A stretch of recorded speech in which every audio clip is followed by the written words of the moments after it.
Oh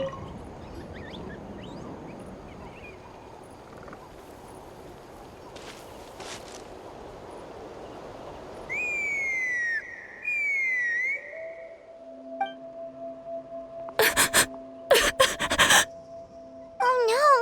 Why is she crying? Should we go check on her? You know, just in case she's thinking of doing something stupid. I'd leave her be. The warriors of the Flower Feather clan are a proud bunch who never show their vulnerability in public, even if they've gone wingless. Oh, Chasca? Good to see you again, Traveler and Paimon. Before we carry on, let's get a little further away before Koyer notices us.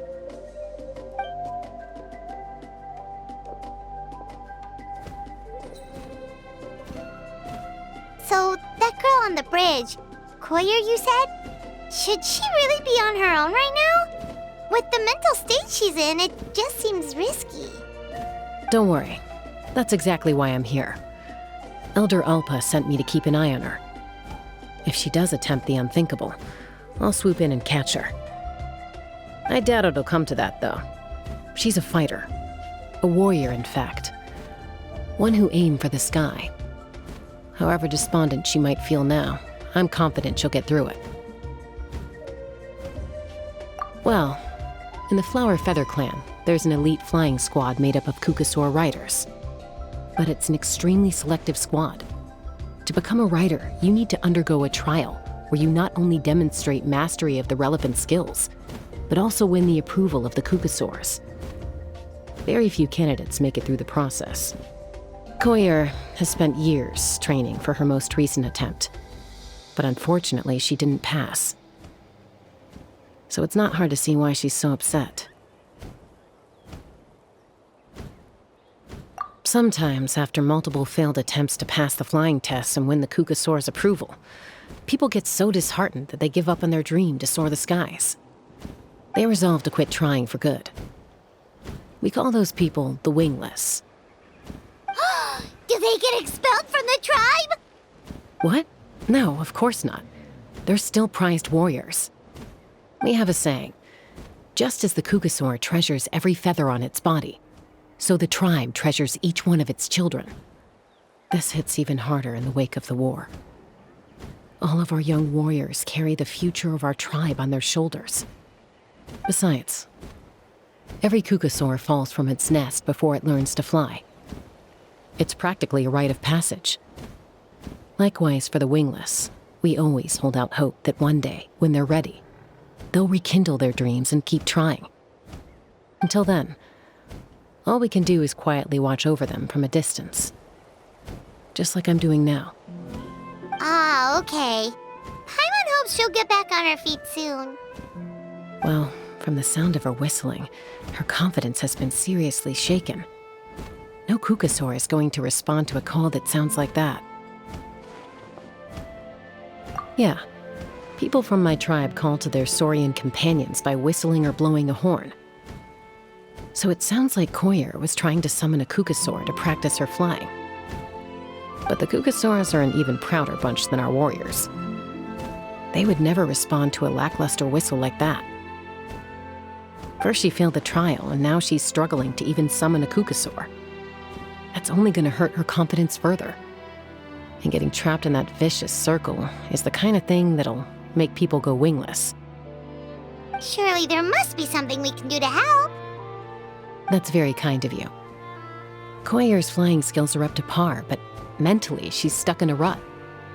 If she wants to return to the sky, she has to overcome that for herself. I'm going to lay low nearby, just in case she takes a turn for the worse. Let me give you a tour around the tribe once this is all over.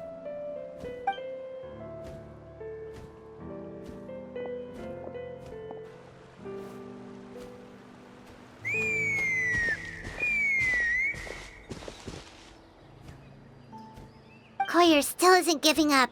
Even though Chasca said that she has to do this by herself, Paimon can't help feeling like maybe we can nudge her in the right direction. What if we could get a Kukasaur to fly up to her? That might give her the confidence boost she needs.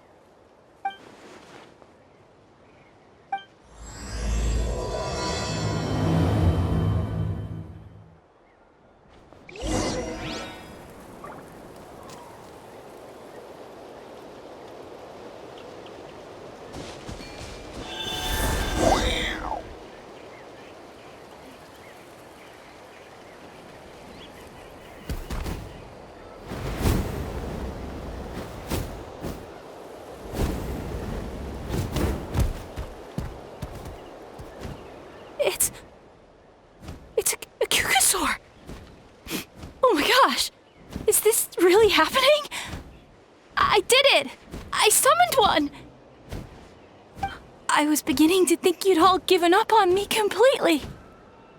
Thank you. Oh, thank you.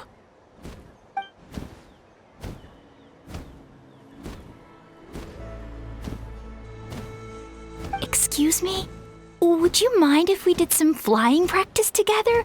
Right now? I think I know where I went wrong in the test now. I need to maintain a higher speed on my turns.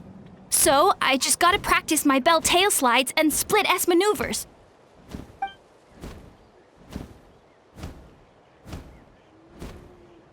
Also, I really want to try some stall turns and cobra maneuvers.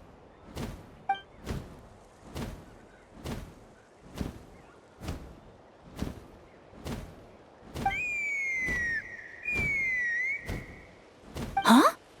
That sounded like a whistle. Is someone else trying to summon a Kukasaur? Hey! Wait! Wait!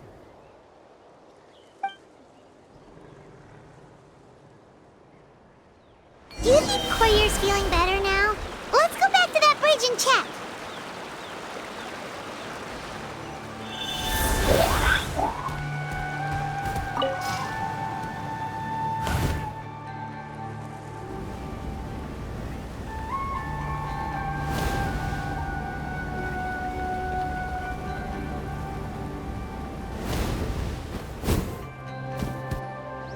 Chasca! I summoned a Kukasaur! They do still respond to me after all! Although, unfortunately, someone else summoned it away again before I had a chance to go for a flight. Oh, really? That is unfortunate. But if you can do it once, you can do it again. Keep at it, and you'll pass the trial eventually. You're right. You know, I almost thought about giving up, but I'm glad I didn't. Hey, Chasca, how's Koyer doing? Huh? Who are you? And how do you know my name? These are my, friends. The Traveler and Paimon. You came up in conversation the other day because I was telling them about up-and-coming warriors in our tribe.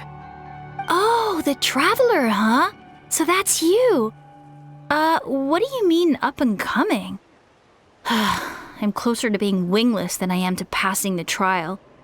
Anyway, we haven't met before, have we? You look so familiar somehow. Maybe you saw him in the stadium? Or anywhere, really. He's been all over Natlan lately, so it's not surprising that you've seen him around. If you say so. Koyer, Chasca.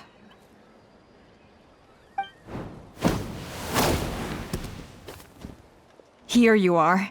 I've been looking everywhere for you two. Oh, Elder Alpa! What's the matter? I thought I should tell you myself. We're going to redo the flying trials. Redo them? How come? This is so unexpected. And I can't believe you came out here just to tell us that in person. It's embarrassing to admit, but due to time constraints, we didn't do a proper inspection of the arena before the last round of trials began. Then we started to notice many candidates performing worse than expected. So we redid the inspection afterwards and found a number of issues which likely impacted candidate performance. This was entirely our mistake, and I apologize unreservedly. I know it doesn't make up for it, but I thought bringing you this message in person was the least I could do. Oh, okay. Chasca, these people you're with, are they the Traveler and Paimon? Huh? You've heard of us? I have indeed. Gathering intel is an essential part of being a warrior. Plus, you've already made quite a name for yourself in Natlan. Actually, I've been meaning to invite you to enjoy our tribe's hospitality for some time. Hospitality? Oh, that includes food, right? Of course it does. If you let us host you, you'll be treated quite lavishly. Mighty warriors are highly revered in our tribe. Besides, we still owe you for your help during the war. Without you, we would have suffered far worse at the hands of the Abyss. So I like the chance to show you our gratitude on behalf of the whole tribe. Mighty Warriors, plural? So Paimon counts too? Paimon's starting to like you a lot. That should go without saying. Your flying skills are the envy of our tribe. The Flower Feather Clan seems like a really nice bunch of people. We definitely need to take her up on this offer.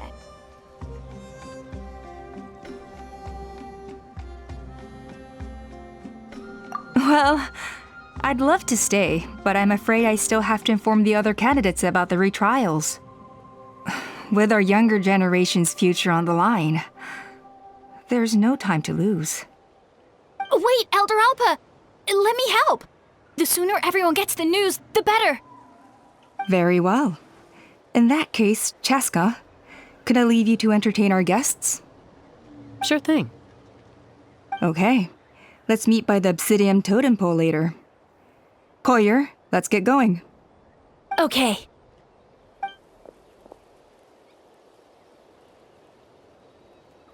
All right, they're out of earshot. I'm just gonna come out and ask. That Kukasaur who responded to Koyer's call, that was your doing, wasn't it? I grew up with these creatures. I could tell something was off the second I saw it. His whole demeanor seemed less like a Kukasaur and more like, well, you. So I figure you must have been pulling the strings somehow.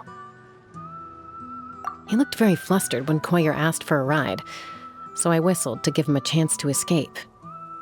And judging by the look on your face, that was a welcome intervention, huh? It's all right. If you'd rather your hidden talents remain hidden, I respect that. I won't press you for answers, and I'll keep my speculations to myself. You're the kind of person I'd still trust even if you had superpowers. I know you'd use them for good. I think the ends justify the means in this case. She just lacked confidence, and you helped her resolve her internal conflict. If you hadn't intervened, I likely would have gotten my mom to help out instead. Although, having said that, there's a small chance she might have recognized her and seen through the whole thing. That would have done more harm than good. Yeah. Anyway, if you're free now, how about I give you that tour I promised?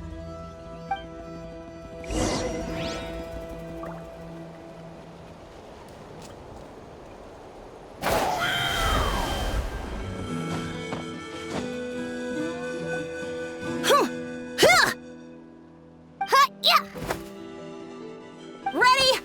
I'm gonna get you! Uh-oh. Are they fighting? Should we try and break them up? They're fine. Just doing their daily combat training. Combat training?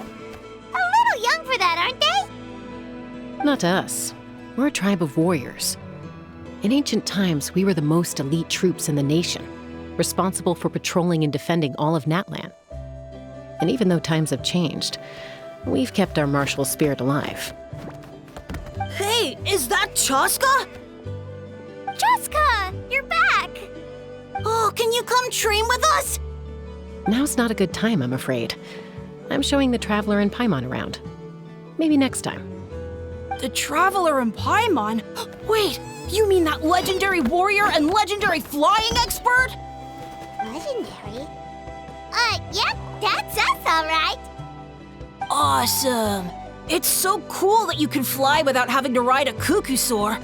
Even Chasca could only do that for short distances. Mr. Traveler, can you teach me some cool sword tricks?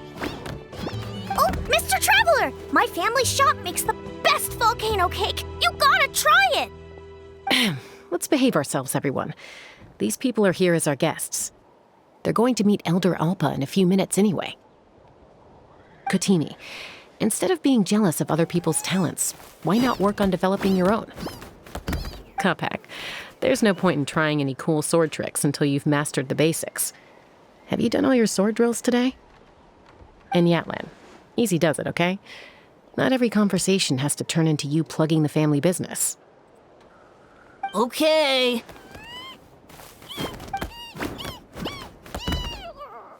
Sorry about those kids. They just got overexcited when they heard your name. Hope it didn't bother you too much. This is a volcano cake that Yatlan forced into my hands. She said to think of it as an apology gift. Whoa, it smells that's good. Yatlan will be thrilled. By the way, Chasca, those kids really adore you. You're way better with them than Paimon expected. Paimon figured you'd be more... aloof, maybe? Aloof, huh? Well, to be fair, there was a period when I was like that. Around the time when I first joined the tribe. But it's a terrible attitude to have as a peacemaker. It tends to turn situations that could have had a peaceful resolution into a stalemate that can only be resolved by force. Yep, exactly. As long as other options are available, I try to avoid that at all costs. Someone once told me that peace imposed by force will crumble in a matter of days. But peace achieved through genuine dialogue actually benefits both sides. Even if sometimes the parties are only willing to negotiate because they're both armed to the teeth. That's true. Hey, Chasca! Uncle Cusco knows you're back, and he's coming to get you. Oh, thanks. Traveler, Paimon, gotta dash. I'll meet you at the totem pole up ahead. You can't miss it. It sticks out like a sore thumb. Wait, are you running away? First rule of conflict resolution? Grab the fan and run before the you-know-what hits. Trust Chasca to make even running away sound cool. Sorry about this. Just stall him for me, okay? I'll explain everything later.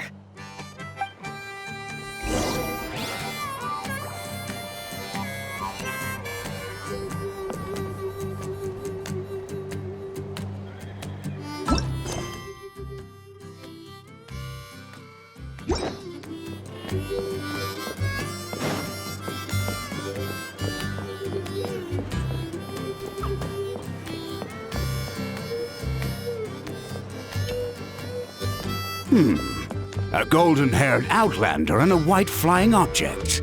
You must be the traveler in Paimon. I heard Chasca was with you, but I suppose she's run away again, has she? Sorry, who are you? Who am I? Only her father.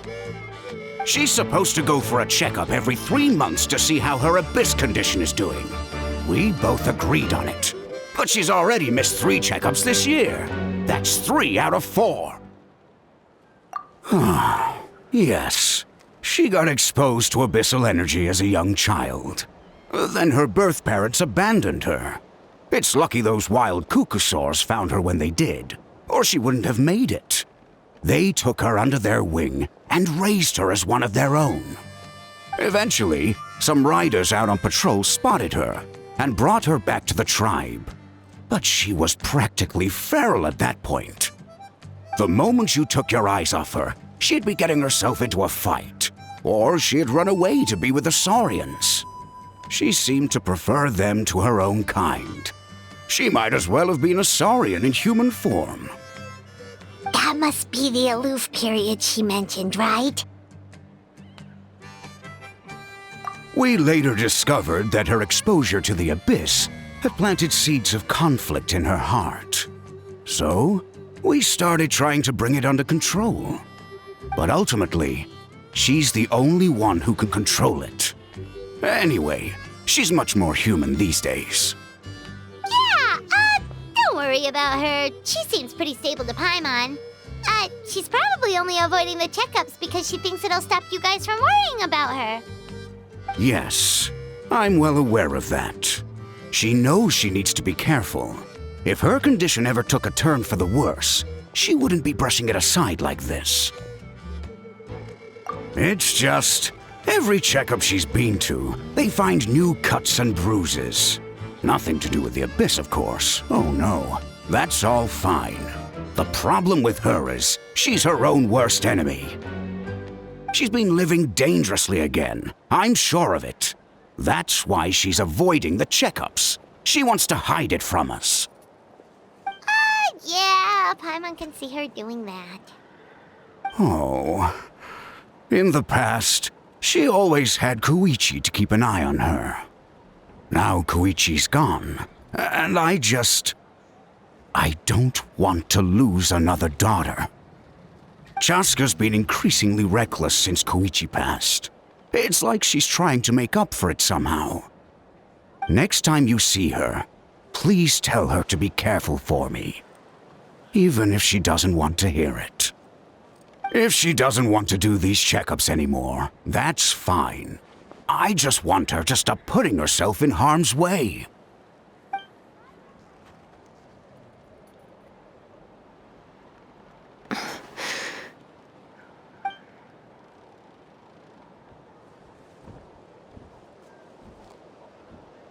Oh, where did the time go?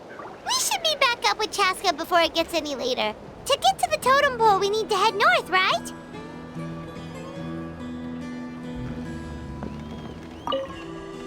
I'm sorry. I didn't mean to keep you so long. I don't get to talk about my daughters much. And once I got going, I lost track of time. I should be getting back to work now. So, oh, Chasca. Help me talk some sense into her, won't you?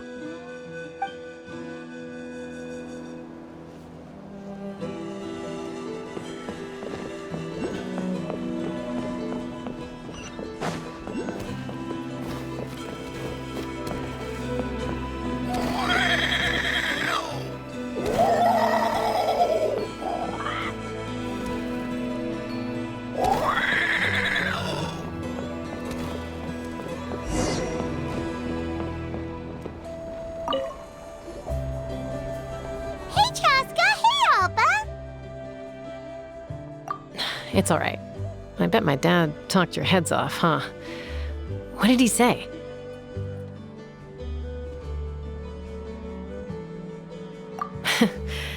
I was sometimes a little impulsive back then. That's putting it mildly. The memories. It feels like it was only yesterday when we brought you back and had Cusco and his family take you in. Back then, no one imagined this feral child would grow up to be the strongest warrior of the Flower Feather clan. Huh? You were the one that brought Chasca back to the tribe? That's right. Elder Alpa was already a veteran rider by then. She spotted me while patrolling from the skies and tracked down my Kukasaur mom. Mom agreed it was time I tried to re-enter human society. But I didn't know the first thing about being civilized. I clashed with everyone who had to deal with me. And look at you now, renowned throughout the land as a peacemaker. How time flies. When the day comes that I can't fly anymore, it will be up to you to look after our tribe and our flying squad. You know me, though. I'm not a natural commander. I'm better off as a lone wolf on the front line. So stick it out at least a few more years, okay? Give Koyer and the others time to come into their own. Oh, stop. Wait, so isn't the leader just the strongest warrior in the tribe? At least Paimon figured that's how your tribe would work. Strength is certainly a core tenet in the Flower Feather clan. But strength means far more than martial prowess alone. If it all came down to individual strength, I'd struggle to call myself a warrior, let alone a member of the flying squad. Any fighter in the tribe could take me down. Well, sorry to disappoint you. It was something I aspired to at one point. So much so that I went adventuring in the Cinder City, Ashkanatlan, to try and prove myself. But it was foolish of me. I wasn't ready. I came back empty-handed and seriously injured. The fact that I survived was something, I suppose. But after that, I never seriously considered myself a strong fighter. And yet, you still managed to become the leader of the flying squad, thanks to your experience and determination. All while battling those old injuries. Don't you think that's a display of strength in its own right? Let's shelve this discussion for now. Traveler, Paimon, there are some simple refreshments on the table. Please help yourselves. Yes! Paimon was waiting for that part! They were for the snack stomach. The refreshment stomach still has plenty of space.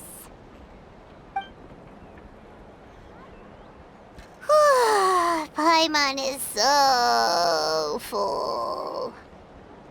Well, if you're enjoying our hospitality, feel free to stay with us as long as you like. Elder Alba? There's, something's come up.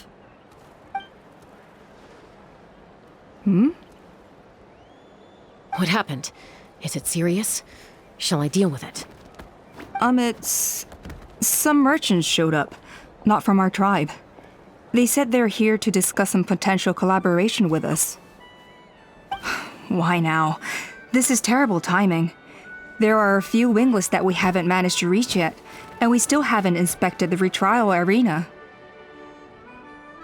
Let me handle the other errands while you meet with the merchants. You shouldn't be trying to do everything at your age. You should help too. Seems only fair after all that food we ate. Huh. Well, much obliged. Chasca, the remaining wingless are all people you know. Let's see.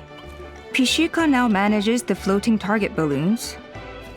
Waska's probably still addicted to Eyes on the Feathered Prize, and Junam spends her days up on the flying platform, staring at the Cinder City. I'll leave you to tell them the news.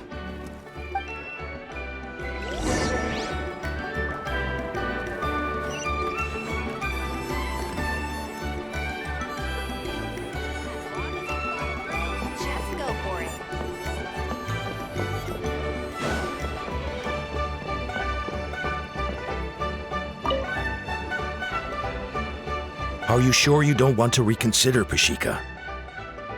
I appreciate it, boss. But honestly, I'm pretty happy with my life nowadays. Pashika, they're redoing the flying trials. Huh? Mutoda? Ah, did Alpa send you? I was just telling Pashika the news, actually. The way things are with the tribe these days? I mean, you don't need me to tell you. This here is no future for a seasoned warrior like you. Ah, come on, boss. Do you have any idea how long it's been? I've been wingless for years now. I'm not cut out for that anymore. Of course, I'll do my part if we ever need to defend the tribe. But there's really no point in me trying out for the flying squad now. I've already made my peace with it. Not everyone has what it takes to return to the sky after going wingless. Elder Alpa's perseverance is something else. And it's okay if I'm not destined for greatness. I might not have the Kukasaur's approval, but with my hot air balloons, I can still reach the skies. Handling these balloons every day, seeing how the customers react, the looks on their faces, that's enough for me. Finding something you love doing can be just as hard as passing the flying trial. It's worth holding on to. Fair enough. It's your choice. I won't force you. Oh, by the way, you should try taking a balloon ride if you've got the time. Once you've been up there for yourself, you'll see why I love it so much. No problem. If you ever want to give it a try, you know where to find me.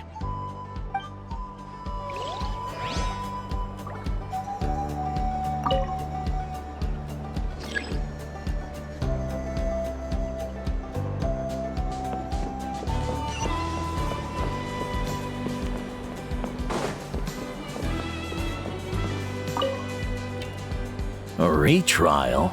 What's the point? I pretty much treat life like it's a game. No Kukasaur's ever going to approve of that, no matter how many times I try. Waskar, I can assure you, Kukasaurs wouldn't judge you for something like that.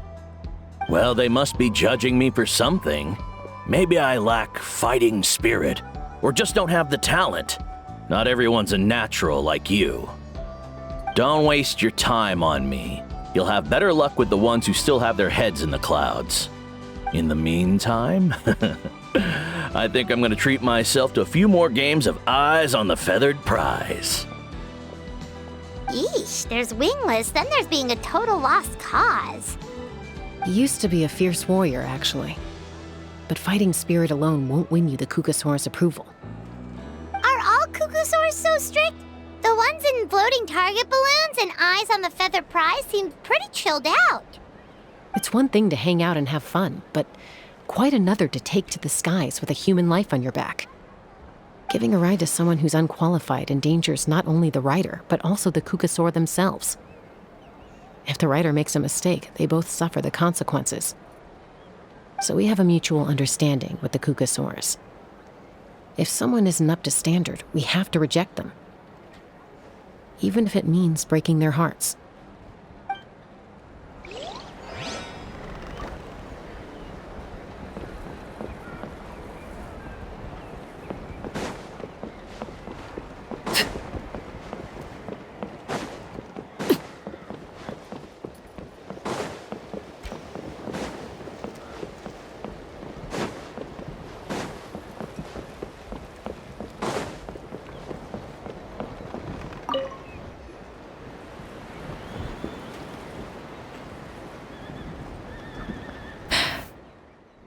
Hey, Junan. Gazing out at Ochkanatlan again, huh? Chasca? What are you doing here? Is something up? The flying squad is hosting retrials again soon. Want to give it another try? Maybe you're forgetting the definition of wingless. I've failed so many times already that I've decided to call it quits for good. I'm done. Elder Alpa always goes out of her way to come and tell me when a new trial is coming up, and it's nice of her to think of me. But nothing's gonna change. I'm not going to suddenly pass just because they're holding another trial. They're making some big changes to the arena this time, so the flying experience should be smoother than before. Koyer's gonna try again. No, forget it. If I was genuinely good enough to make the squad, the location shouldn't affect my chances. A true rider can fly confidently whatever the conditions, like you and Elder Alpa. Shunan! They're redoing the... Huh? Chasca and the Traveler. You're already here. I guess they told you already then. Come on, let's go train together.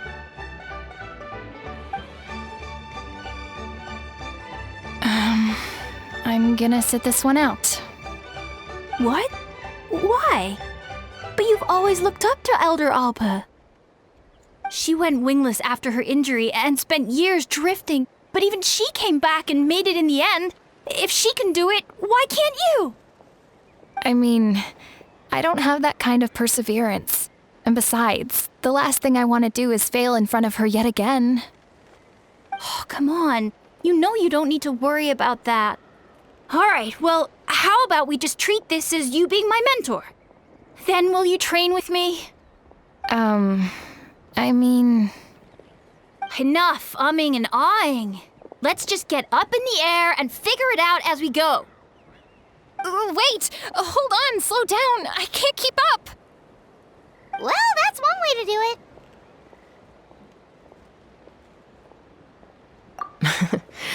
They've been best friends since they were kids. If anyone knows how to get Junan out of a rut, it's Koyer. You helped Koyer deal with her internal conflict, and now she's done the same for someone else. You know, people often talk about how one conflict leads to another and so on.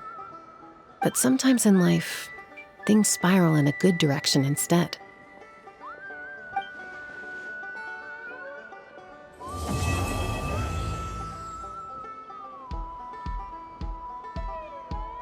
We've notified all the wingless on the list now, right? Where to next? The trial arena. It's not far from the tribe.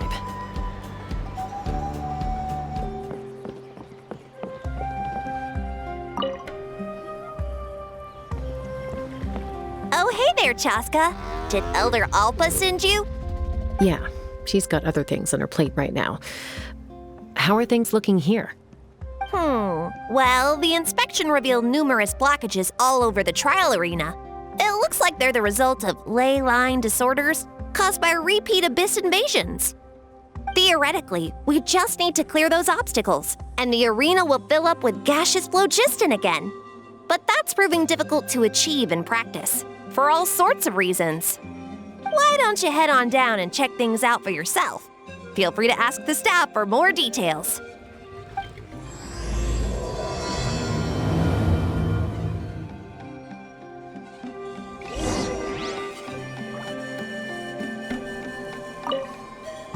Why don't you head on down and check things out for yourself? Feel free to ask the staff for more details.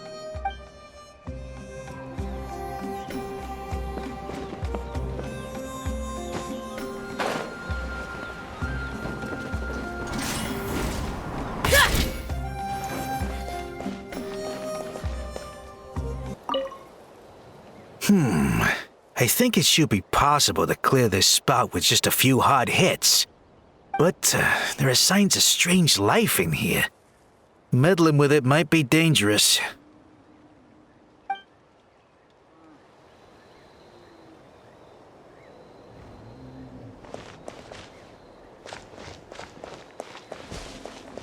Take me up!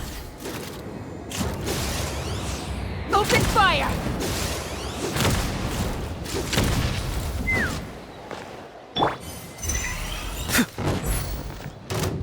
Hey! Monsters!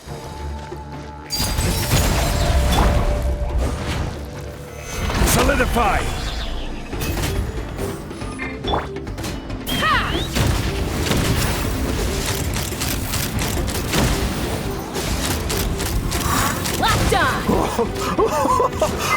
I thought I was done for. Oh, this spout should be good now. Thank you very much.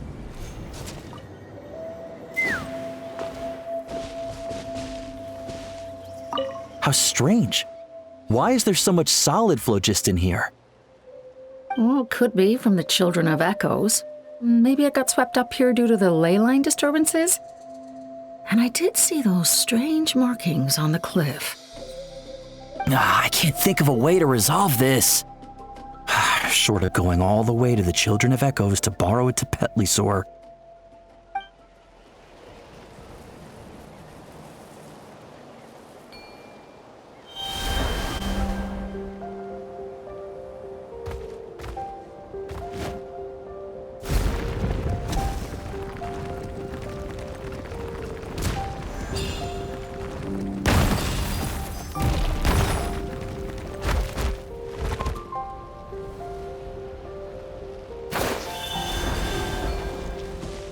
Whoa! Did you see that? A Tepetlisaur just showed up out of nowhere. How did it get here? Just passing by, or... Huh. Well, not gonna argue with a good thing. The spout's clear. That's all that matters.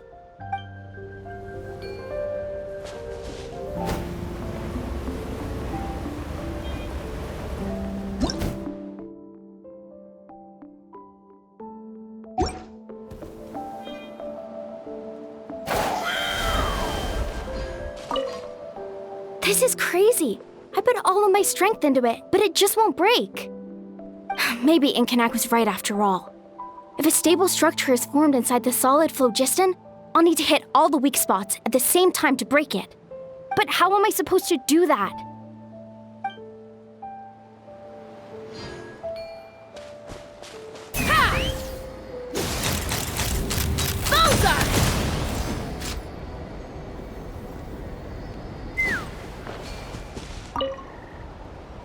So that's how you do it. Amazing!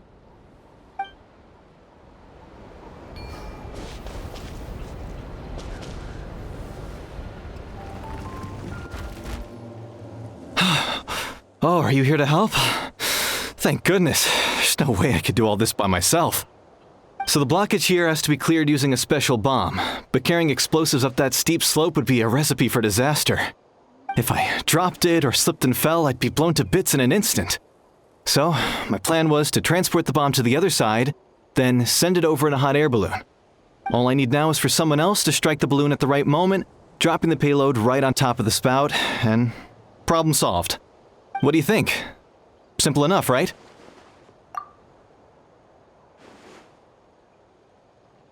Huh? Oh, that one. No, I've got no idea who that belongs to, or how they got it up so high. I just wish I could fly up there and check out what kind of tech they're using. Ah, well. Getting the trial arena back in order is more important. I'll head over and set up now.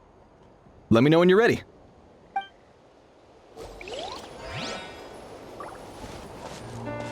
All right! Get ready!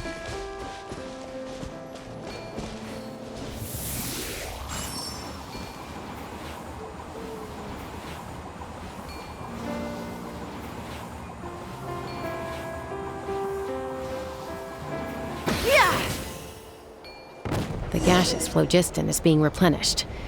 Looks like all the spouts have been unblocked. Let's head back up.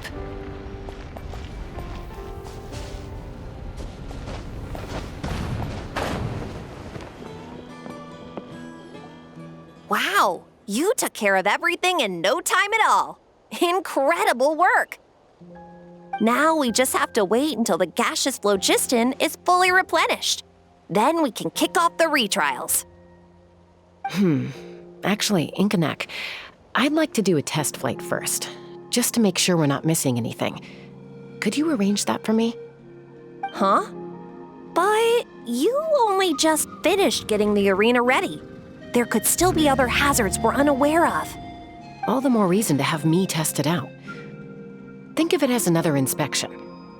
I guess you're right.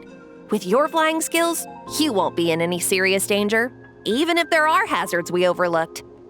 The conditions in this area seem a little unstable, but a test flight is the only way to catch any lingering issues.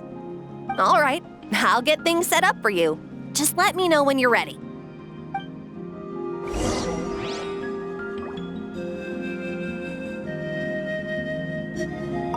Are you ready? This should be a piece of cake for Chasca, but still, try to be careful. All right, then spread your wings and fly.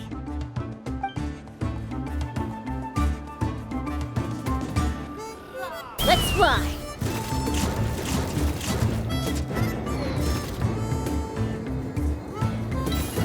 Giddy up!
That was amazing. Paimon couldn't take her eyes off you.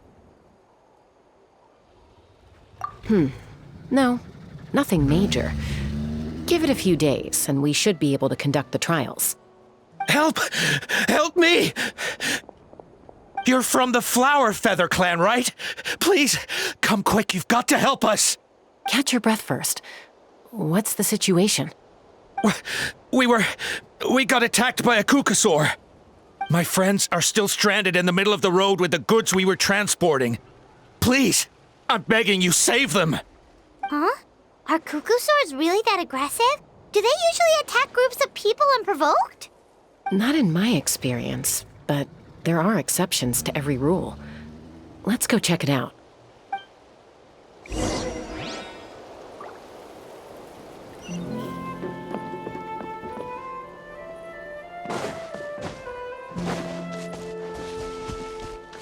Ouch! I've never seen such an aggressive Kukusaur.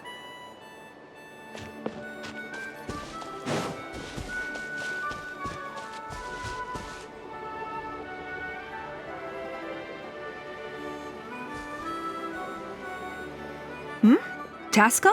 Traveler? This is a surprise. Elder Alba? Huh. So, where's this aggressive Kukusaur we've heard about? Already flew away. Looks like it backed off once it realized that reinforcements were coming. So why do you think it attacked these people in the first place? Was it after the food? No. These merchants are even transporting food.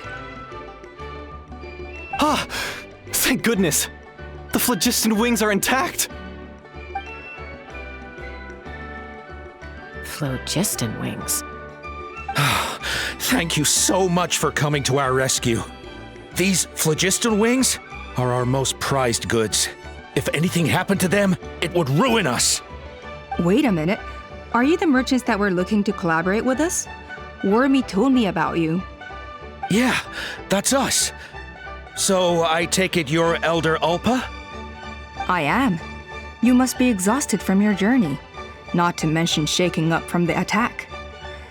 Let me bring you back to our tribe to rest. We can talk business after you've recovered.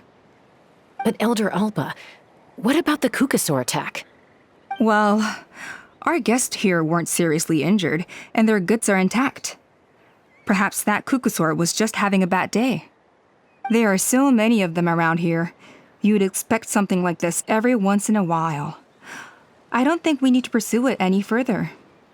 More importantly, how are the preparations for the flying trials going? Is everything in order over at the arena? Huh? Did you say flying trials? What a coincidence! Sounds like a perfect use case for our phlogiston wings. You'll be pleasantly surprised by what they can do. Oh, really? Now I'm intrigued. Well then, let's forget all about this Kukasaur attack for now. We have some serious business to discuss.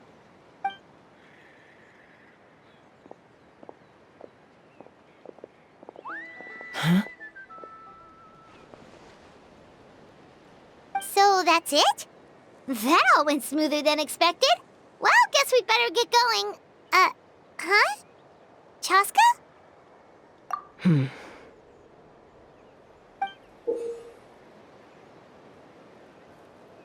A blood-stained feather.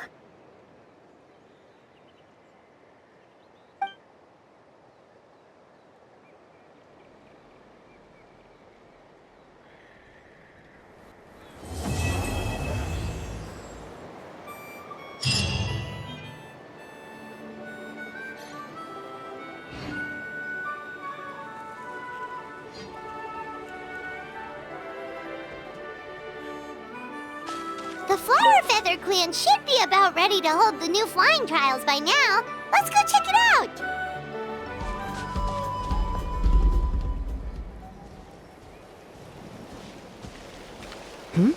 Ah, Traveler and Paimon. You came. Yep, and it looks like we made it just in time! Although, can't say the same for the Kukusaurs. Bit of a low turnout, huh? Yeah, you'll see why soon enough. All right, get ready. 3, 2, 1, fly! Whoa! We're really flying! I feel light as a feather. I'm flying without a Kukasaur. These phlogiston wings are awesome! What's going on? Paimon can barely believe her eyes. How did they fly all on their own? The merchants we ran into that day were selling a product called phlogiston wings. It's a flying machine worn on the back. To operate it, you just use a handheld trackball that controls the flow of gaseous phlogiston. That's incredible. Yeah, if our tribe, well, if Natlan mass adopted this technology, it would revolutionize our mobility and responsiveness in times of crisis. Just think of the countless tragedies that could be averted. I feel like I'm dreaming. Did I really just fly on my own without the help of a Kukasaur? You'd better believe it! Plus, you just passed a flying trial! Right, Elder Ulpa?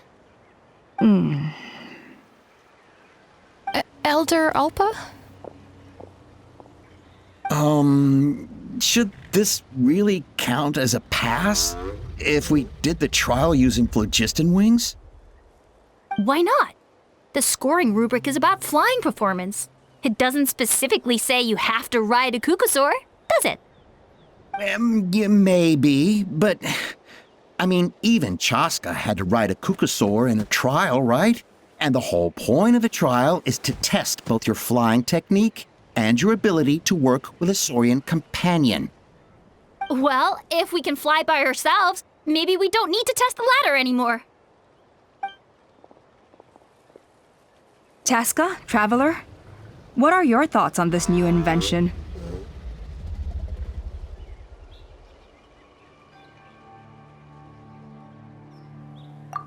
Right? That's what I think too.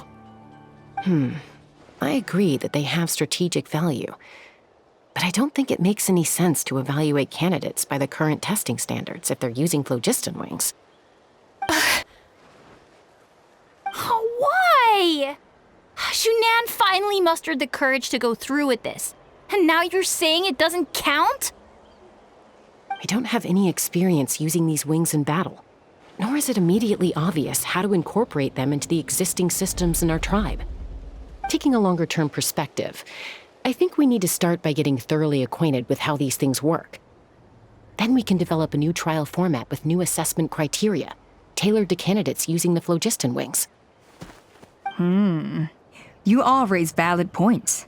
But Chasca, while your proposal sounds perfectly reasonable, it would probably take years to put it into practice. We lost so many people in that war. These phlogiston wings could be exactly what we need to strengthen our forces and boost morale in this trying time. And as for real-world battle experience, there will be plenty of opportunities to gain that. I have high hopes for you, Junon. Huh? Hey, stop staring into space! Say thank you! Oh, thank you. Thank you, Elder Alpa. You have nothing to thank me for. Remember, the way you got your wings back was by relying on yourself. Oh, Elder Alpa! Bad news! Kukasaurs are attacking the merchants again! Again? Okay, everyone, stay put while I... Huh? Chasca?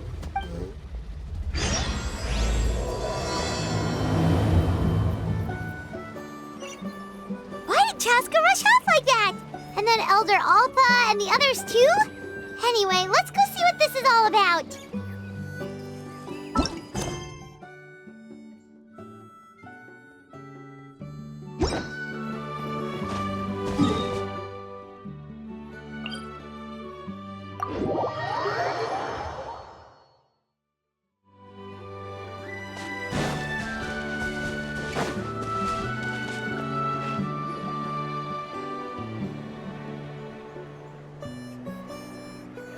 Oh, it's back!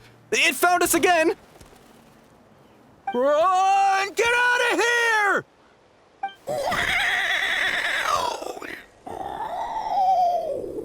Curses! She's really riled up this time. Hey! Stop running! We'll never outrun a creature with wings! Get back here and let's fight!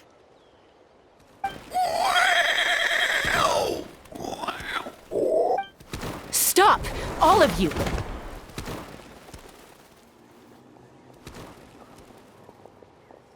Chasca! Oh, wonderful! Quick, get rid of that thing!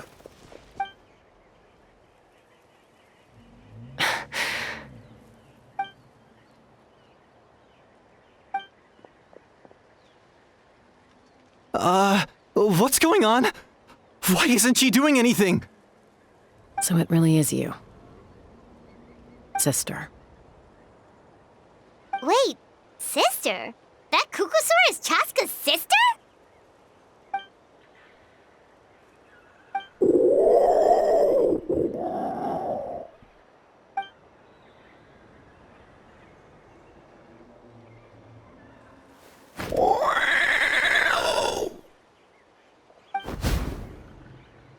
Koya, wait! Is Chasca gonna be okay? Should we go check on her? Is everyone all right? We're okay. No serious injuries. Thank goodness you all got here just in time.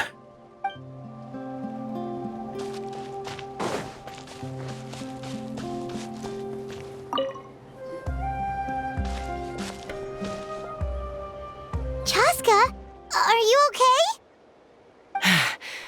I'm fine. Sorry for making you worry. No point. She's an expert at hiding her tracks. Once she's shaken you off, you'll never catch up to her. At least, I always used to lose to her at hide-and-seek when we were kids. Well, yeah. You know I was raised by Kukasaurs. Anyway, She and I grew up in the nest together. Her name's Koya, and she's my big sister. We played together all the time, chasing each other through treetops or mountaintops. It felt like it would go on that way forever. Until the day I was sent back to live with the humans. Not all Kukasaurs are friendly towards people. Koya, for instance, she's fine with me because we grew up around each other, but she's not fond of other humans. When Mom decided to send me away, Koya strongly protested, and after I left, she became more and more reluctant to interact with humans. Maybe she thinks that humans stole you away from her. It's a possibility, but in any case, we still stayed best friends at first. I had a hard time adjusting to life in the tribe, so whenever something went wrong, I'd run off into the wild and vent to Koya. Ah, so that's what Uncle Cusco was talking about. He said you seemed to prefer hanging out with Saurians to your own kind back then. Yeah, I did. But then, gradually, everything changed. With a new mom and dad, a new tribe, and Koichi, I started getting curious about these humans and made an effort to understand their behavior. The more time I spent with them, the less I spent with Koya. And then, one day, it was Koya's turn to leave the nest. She sought me out and asked if I was willing to leave the tribe and go live in the wilderness with her. As far as I can remember, that was the first time she ever approached a human settlement on purpose. So, how did you answer her? Well, I wouldn't be standing here talking to you if I'd said yes. No, I was torn. On the one hand, I'd already made up my mind to embrace my new family and accept my human identity. But I also knew that Koya wasn't a fan of humans, and I didn't want to disappoint her. She took my hesitation as an answer. She saw it as a personal betrayal, threw a huge fit, and then flew off. We hadn't seen each other since, well, until today. Not for a lack of trying, though. I tried asking Mom where Koya's new nest was so I could talk things out with her. But Koya had already asked Mom not to tell me where she'd moved to. It must be hard for Mom, being stuck between her two daughters. So I didn't press the issue. And I didn't go looking for her. If things carry on like this, I need to make sure I find her before anyone else, even if she doesn't want to see me. For now, let's bring the wounded back to the tribe and see what Mutota and Elder Alpa have in mind.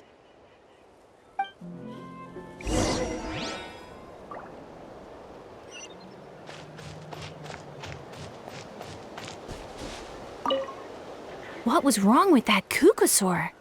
Why was it so aggressive? If we just let it escape back into the wild, who's to say it won't attack again?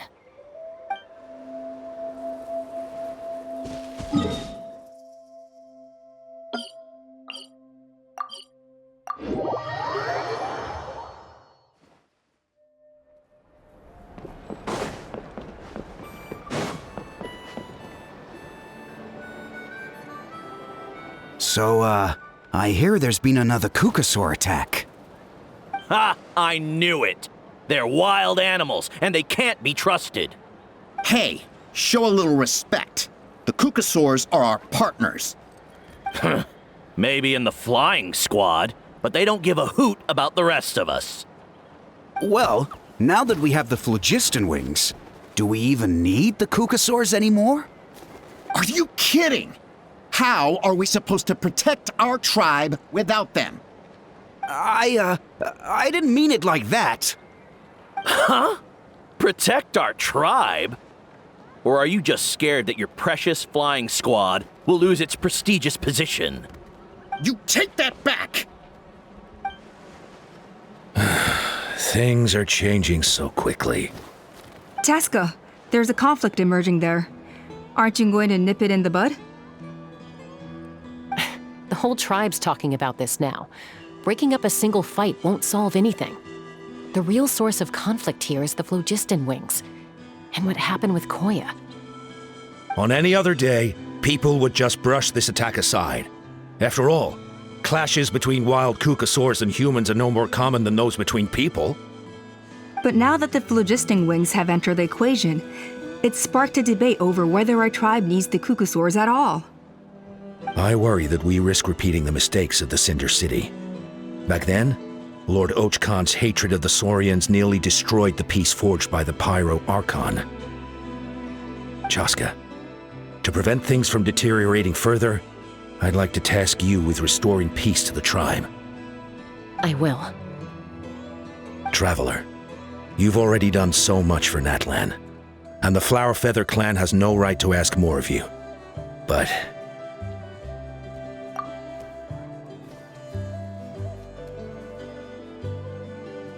thank you.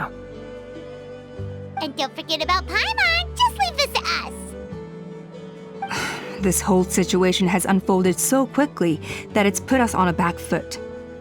To tell the truth, it makes me a little suspicious. You think someone might have orchestrated all this?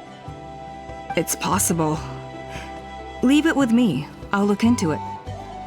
Also, Chasca, could you try to keep a low profile while you're out there digging around? We don't want to give our hand away. I'll do my best. Okay, so where should we start? This all began with Koya's attacks. If we can find out what led her to do it, that should give us something to work with. Unlikely. Given how she reacted when I showed up, I don't think she's forgiven me. If you want to resolve a conflict through dialogue, sometimes you need a third-party facilitator. Let's go see my mom.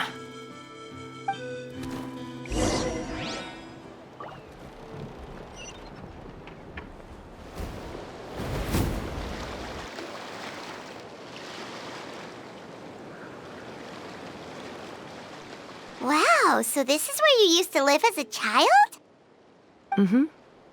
When I was little, we used to do this thing where I'd jump from the top of this tree, and Koya would fly over from the platform and catch me in midair. Or sometimes we'd both fly from the treetop together, and then after some aerial maneuvering, she'd throw me up onto that platform. After we got a bit older, we went to the nearby shores looking for even greater heights. Stop! You're gonna give Paimon a heart attack! Oh, really? I just thought it made a fun story. Then I'll share more with you when there's time. Anyway, back to the matter at hand.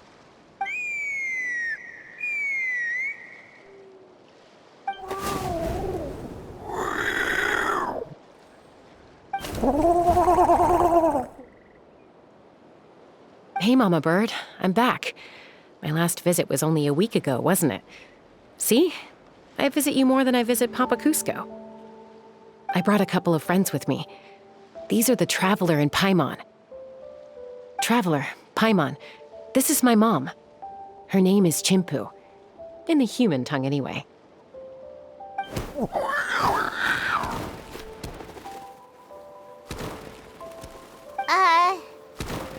Hi! No, not really. I don't speak it as such, but I can sort of get the gist. Although only with Mom and Koya, since I spent my formative years with them. Even then, it's basically a best guess based on their sounds, body language, and expressions. Seems to work about 9 times out of 10, anyway. As for whether Mom understands me, I can't always tell. But somehow we still manage to communicate. Call it the family bond, I guess.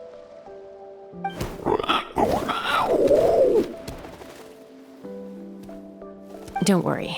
I'm doing well, but I think Koya might be in some trouble.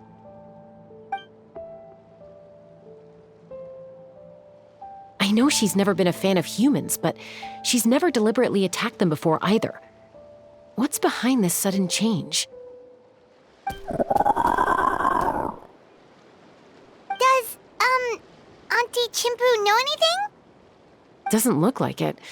Koya hasn't visited her in a long time. Then, could you please tell me where she's living nowadays?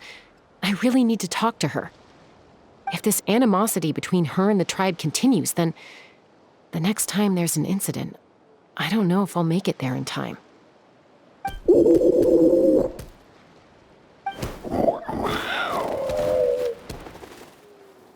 She said she'll take us there. Thank you, Mom.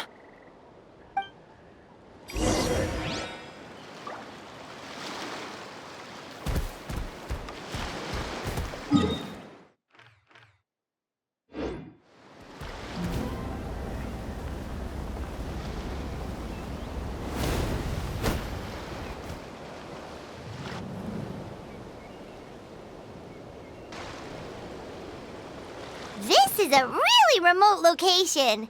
Because she was trying to get as far away from humans as possible. We stay here? Okay. Got it. Traveler, Paimon. Mom says we should stay out of sight for now. She'll talk to Koya first.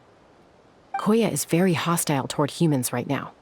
So if we show up unannounced, it might just make things worse.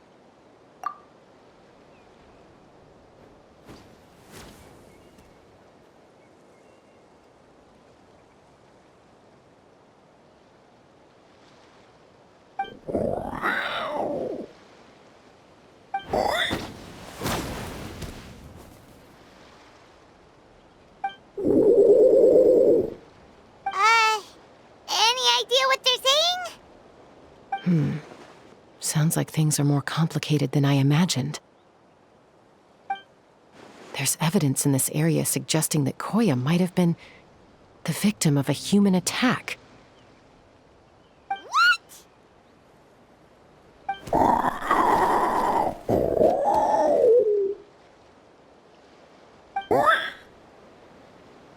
No! It's Chime, Koya's child. The attackers kidnapped her. They came over the sea, under the cover of night, and they took Chime. What the heck? Who would do such a thing? I searched day and night, and finally found them.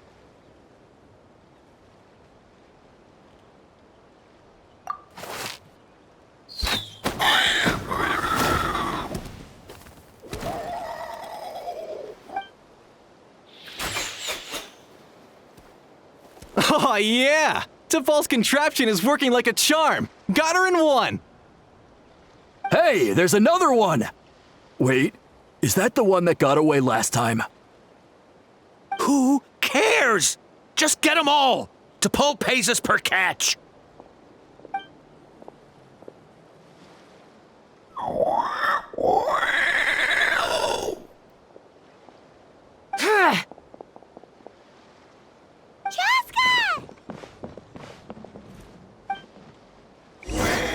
Chasca? How'd you get here? Quick, stop her! Don't you even think about running away!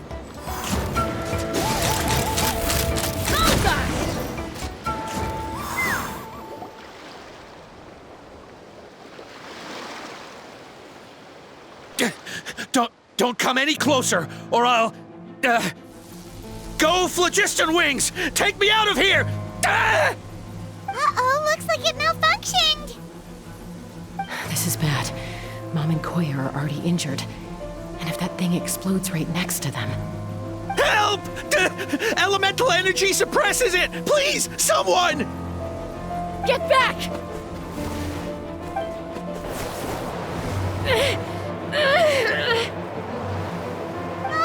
It's still going, and it's getting worse. Guess we need a more permanent solution. All right then.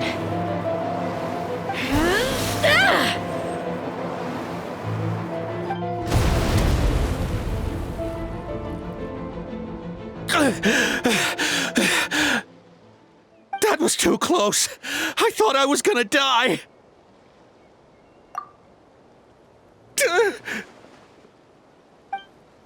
Answer us honestly. Were you the ones who attacked Koya before? I am... No, it was...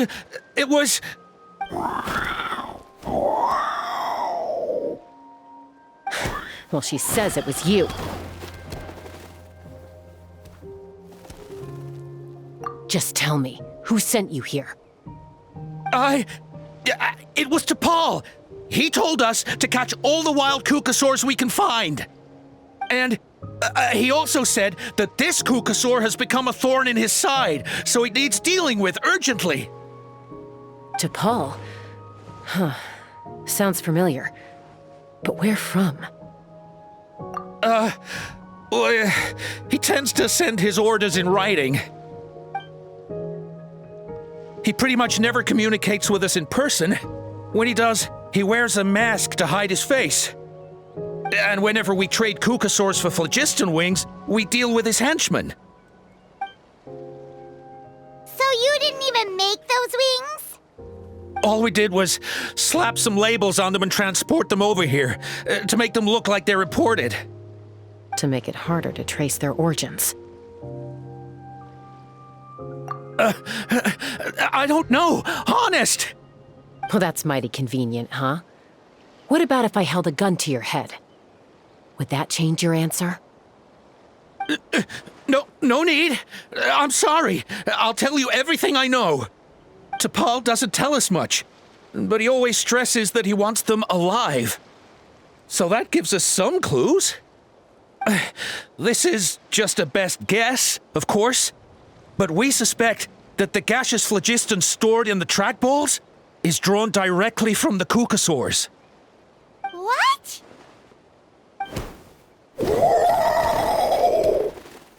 Easy now. You're still injured. Hey, keep talking. Yes, ma'am. So, the gaseous phlogiston has to be highly refined in order to power the phlogiston wings.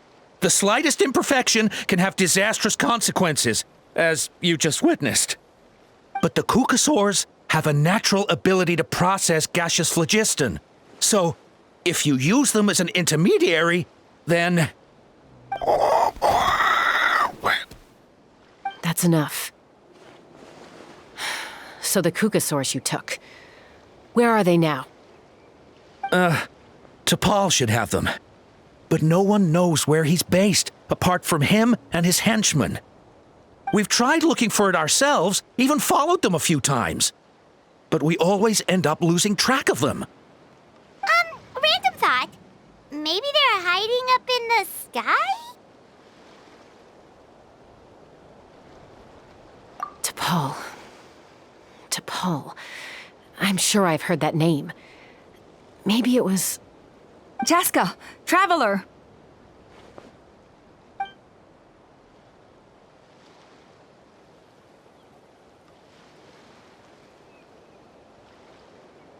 That voice! It's Alpa!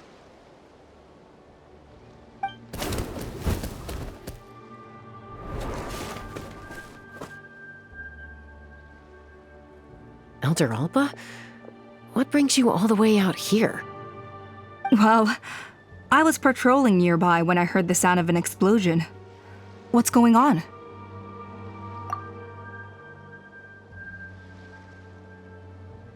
I don't believe it. Elder Alba, does the name T'Pol ring a bell to you? I feel like I've seen it written down before. Maybe in a list of candidates for the flying trials? Huh? So he's a member of your tribe then? No.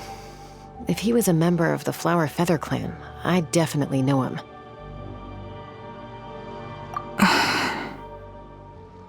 Now that you mention it, I do remember a young man from outside our tribe who came to participate in our flying trials once. You were away on a mission at the time, which is probably why you don't remember him. He was a craftsman from the Children of Echoes, but he'd always dreamed of soaring the skies, so he wanted to join our flying squad. The Children of Echoes? That's rare. But despite his best efforts, he unfortunately failed to pass the trial and gain the Kukasaur's approval. In the end, he went wingless and returned dejected to the Children of Echoes. Wingless, huh? Maybe he invented the phlogiston wings to get revenge on the Kukasaurs. Perhaps. Or maybe it's simply his way of dealing with his regrets over his past flying endeavors. Either way, it doesn't excuse his abuse of the Kukasaurs. I'm gonna take these guys back and expose the truth to the tribe.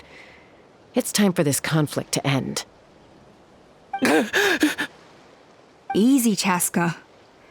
Remember what I said about keeping a low profile? The ringleader still hasn't shown himself, and this man's allegation about powering the phlogiston wings with cucosaurs is only speculation.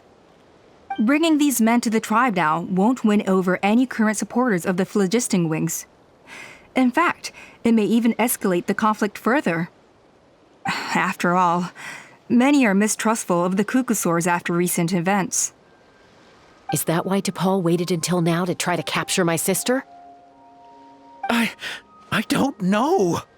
I mean, he did tell us to spread negative rumors about the cucosaurs and slip some mora to anyone opposed to them, but...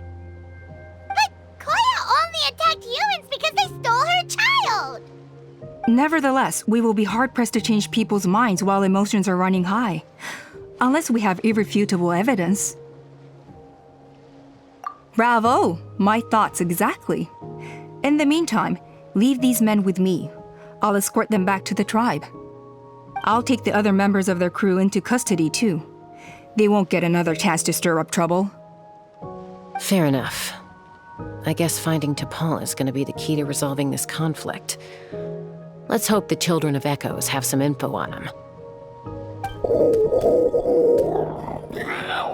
Sorry, whatever it is, it'll have to wait till this is all blown over. I have to fix this situation before it spirals out of control.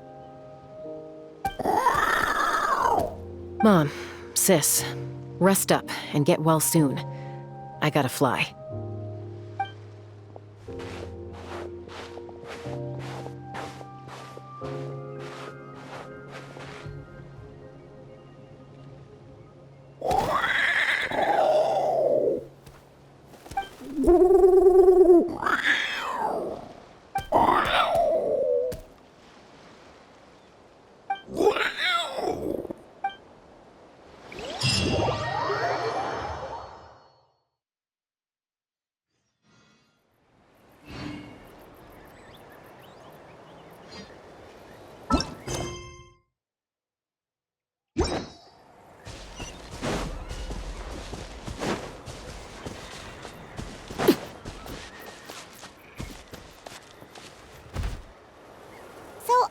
Says that T'Pol's from the Children of Echoes.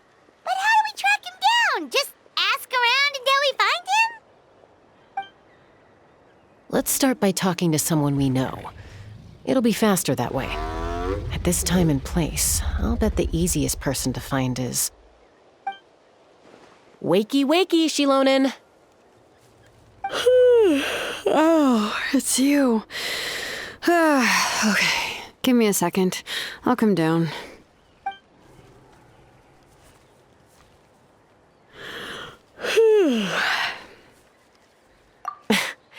I climb trees to fly further and see farther. I don't usually stop for a nap. Well, we're not all like you. Always full of energy, even after flying around all day. Yeah. So, you've come all this way and interrupted my precious nap time. Might I inquire as to, why? I'm sorry, Shilonen, but it couldn't wait. Does the name T'Pol mean anything to you? He's a craftsman, apparently. Huh. T'Pol. Yeah, that rings a bell. I think that's Puma's child. Nope, I'm afraid you're a few years too late. Why are you looking for him?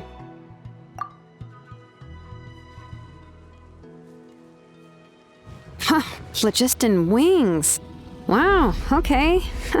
The kid actually pulled it off. Well, looks like no more rest for me today. Pulled it off? You mean he's tried making something like this before? Yeah, he started trying to build a flying machine right after he got back from the Flower Feather clan. So right after he went wingless then. Was this flying machine anything like the gun you made me? You mean your gun that's harder to tame than the proudest cucosaur?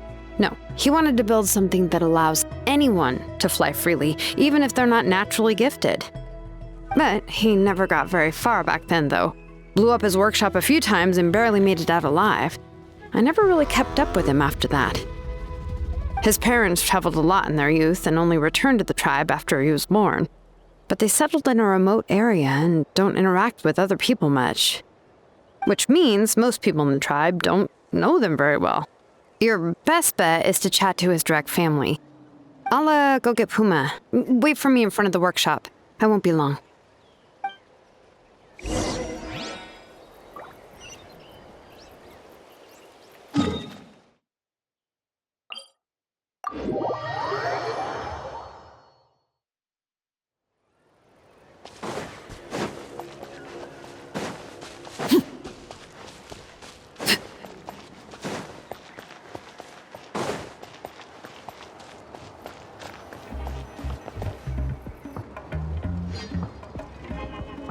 I'm back.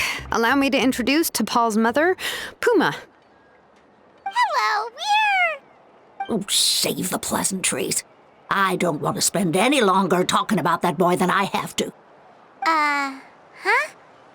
I disowned him long ago. He is no child of mine. All he cared about was his pipe dream of reaching the sky. Oh, we tried to talk sense into him, but he was obsessed. And then when he left us, he spouted some nonsense about building a workshop in the sky to avoid the constant criticism of us ground dwellers. He left his notebook behind. Whatever questions you have, you can look for them in there. I am done talking about him. He's no son of mine. He never called me Mom anyhow.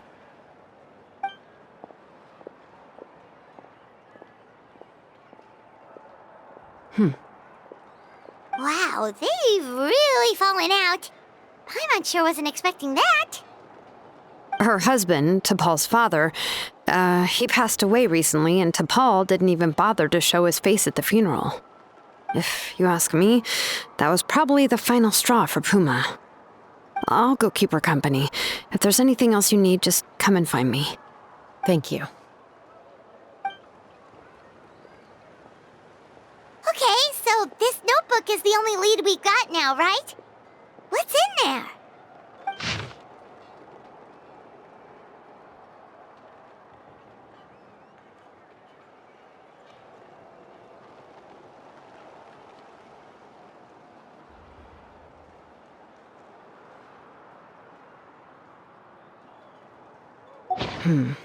Some early designs for the phlogiston wings, and some theorizing about an airborne workshop. Tlalocan, the Cinder City. Looks like that's where he got his technological inspiration from. So, was he serious about the workshop in the sky? But that's such a big project for one person. Do we think he actually pulled it off? Oh, yes. The one from the trial arena that was super high up! That balloon has been there for a while, and everyone's been wondering how it got up there, but what if that's the wrong question?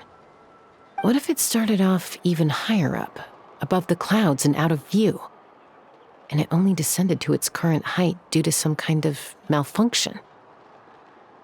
Part of T'Pol's workshop? Seems likely. If T'Pol's base had been hiding above the clouds this whole time, that would definitely explain why Isidore couldn't find it. I totally called it! But how do we get up there? Chasca, can you even fly that high? By myself? Possibly. But with a passenger, no chance. I doubt even phlogiston wings could take you up that high. At least, not without that relic T'Pol mentioned in his notebook. Yeah, and he's probably holding on to it. We'll have to find another way. Nope. That's way beyond Paimon's altitude. Also, would you really expect Paimon to go up there and take on T'Pol all by herself? Let's not worry. Just because we can't think of a solution doesn't mean no one else can. I'm not the only flying expert in my tribe, you know. Oh, good point. We should go ask Elder Alpa. And Mutoda. He was quite the flying ace back in the day, too. Let's head back and see what they suggest.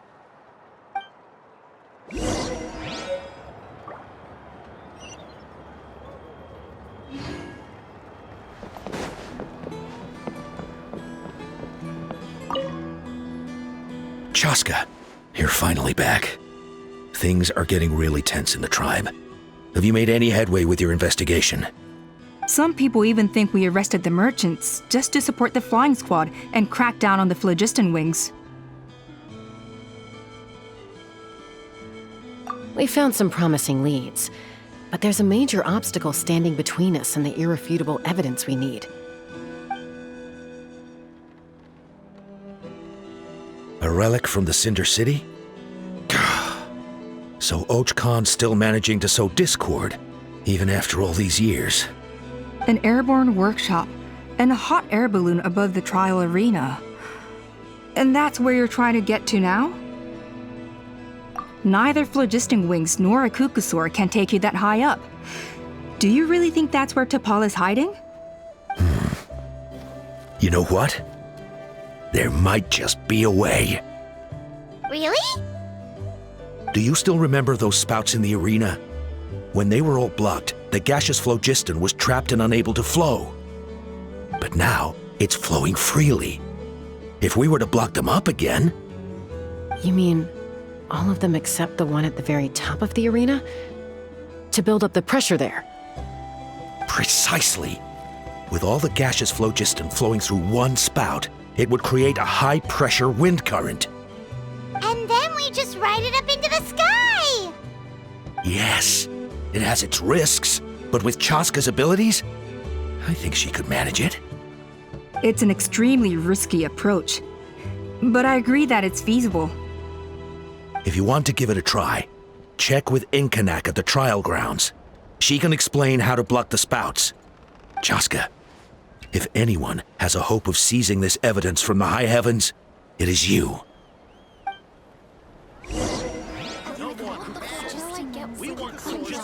We'll do our best to manage the conflict within the tribe while you're gone. Hopefully, it'll buy you some time. Chief, we should put a defense plan in place, just in case.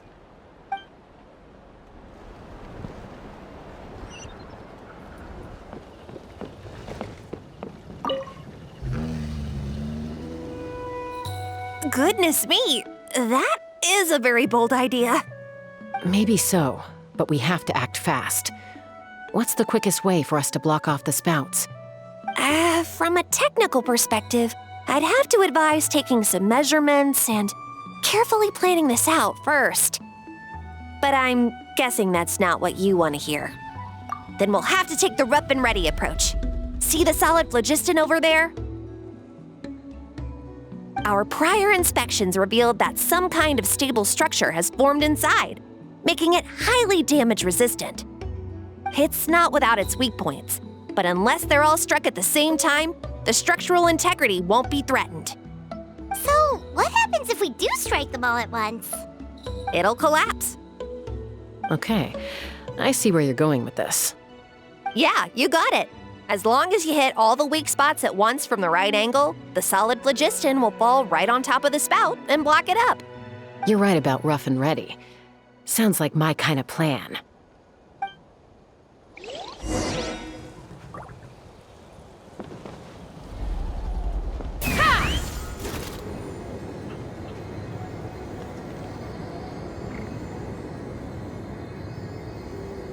Look! There's a chunk of solid phlogiston right over that spout!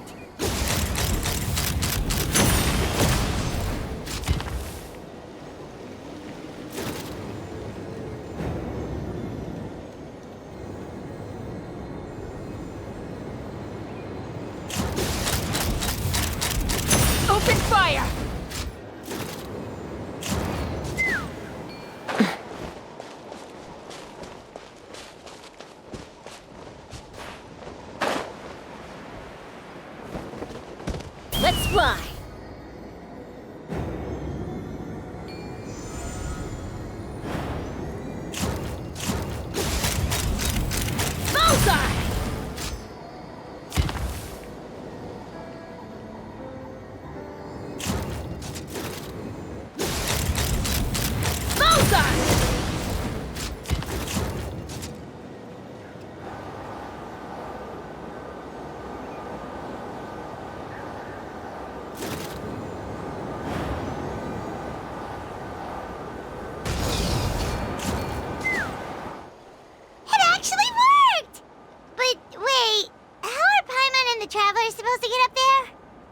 Koya can give you a lift. She's actually been following us this whole time. Wow, Paimon didn't notice at all. Well, probably because she didn't want to get too close to humans. Or maybe just me. But right now, we need her power. Whoa, you didn't even have to summon her. Yes, up there. That's probably where Chime is. All right, let's go have a little talk with this T'Pol.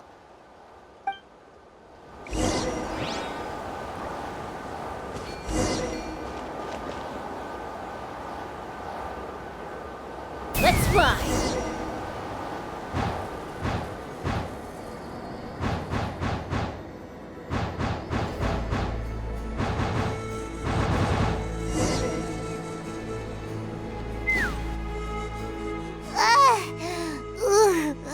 Haven't ever flown that fast before.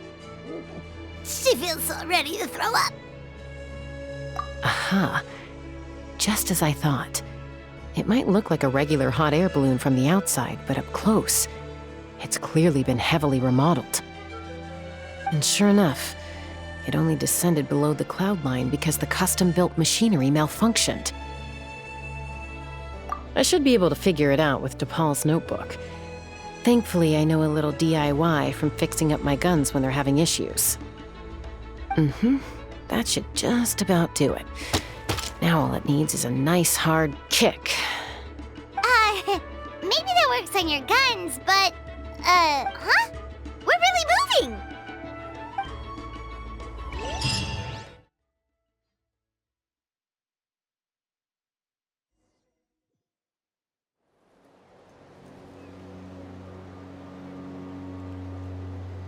Here it is! The workshop in the sky! Oh, you gotta see it to believe it. Makes you wonder why T'Pol even bothers with phlogiston wings when he has tech like this. Well, according to the notebook, the platform beneath us runs on components from the Cinder City. Those can't be mass-produced. Also, I have some doubts about its mobility after seeing how it moved just now. For someone like T'Pol who dreams of flying freely, this definitely doesn't cut it. But if he's got that relic, he should be able to make a set of prototype wings for himself, right? Why bother making a whole flying workshop so he can mass-produce them?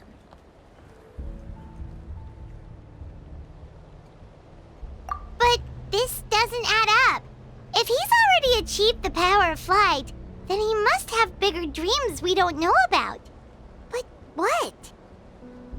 With any luck, we'll find the answers in his workshop.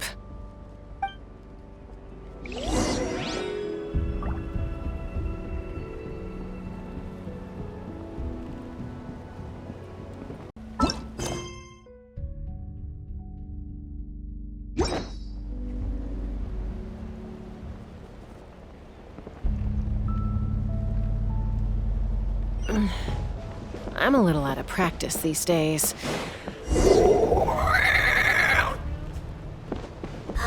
Cuckoosaurs! Seems like the merchants were right.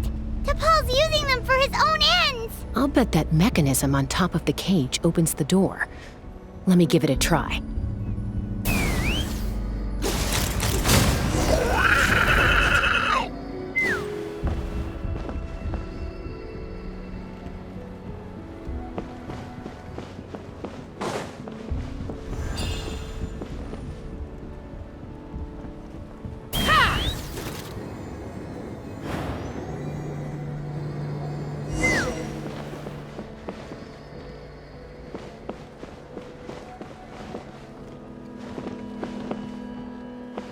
Take me up!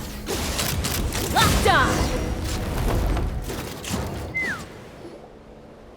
Why won't it fly away like the others? Is it... She's still breathing, but barely. By the looks of it, T'Pol was using these cages to extract phlogiston from the Cuckosaurs. Once a Cuckosaur is drained of phlogiston, it becomes too weak to move. We'll have to come back for these ones after dealing with T'Pol.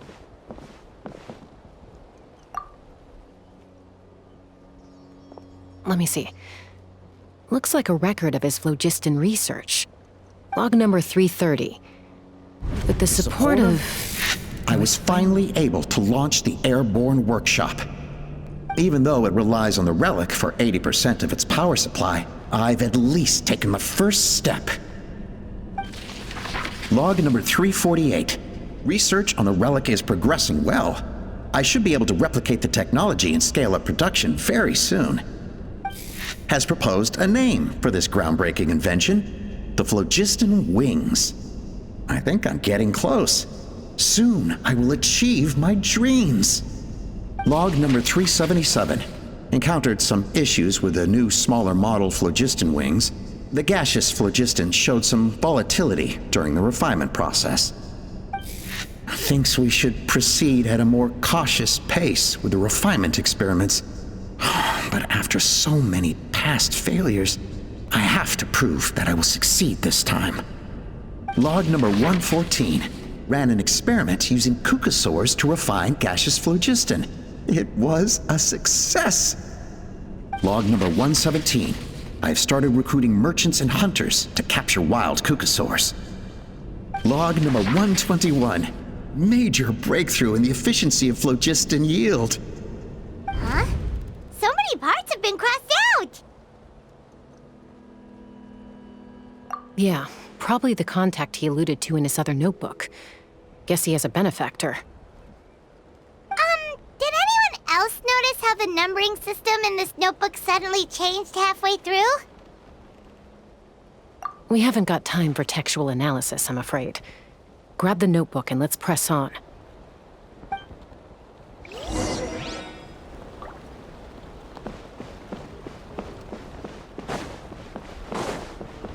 Huh. Never seen one of these before. Looks like this was built with the Cinder City components, too. You're not thinking of giving it a nice hard kick, are you?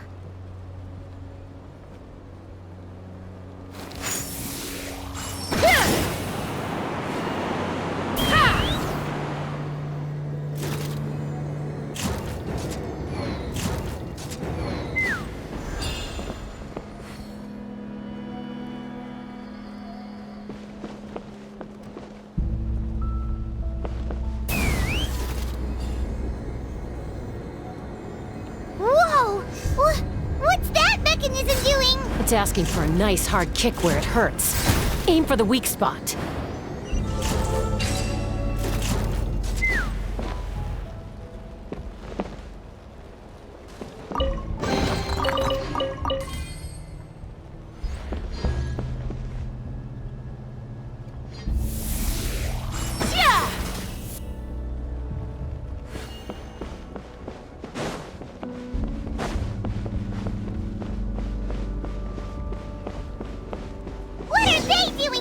It's T'Pol's henchman. He must have brought them here using the relic and his prototype wings. Watch out!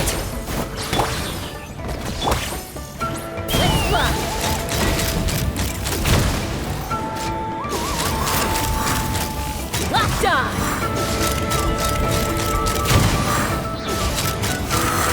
Open fire!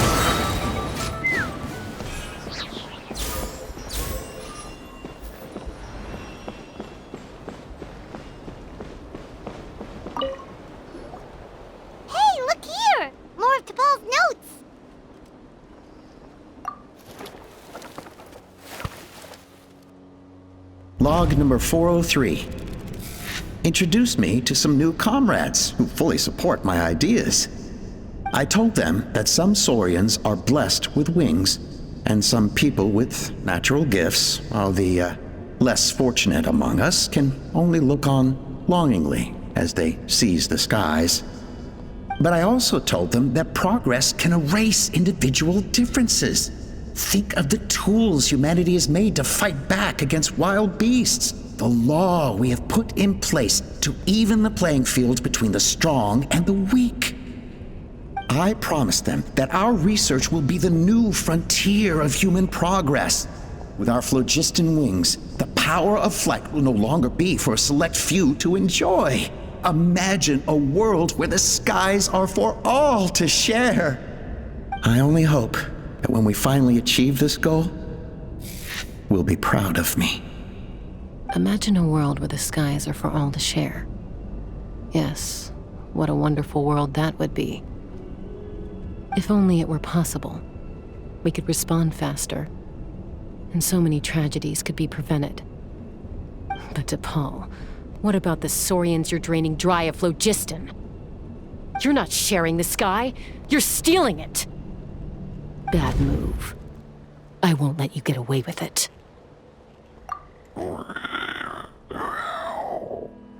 I'm fine. Let's keep moving. I don't think we'll find anything else here.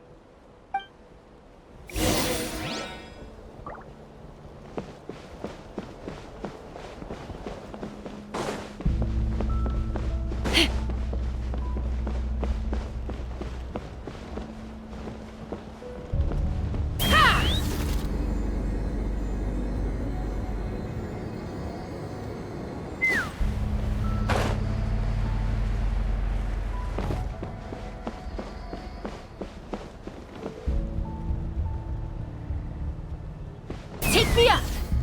Open fire!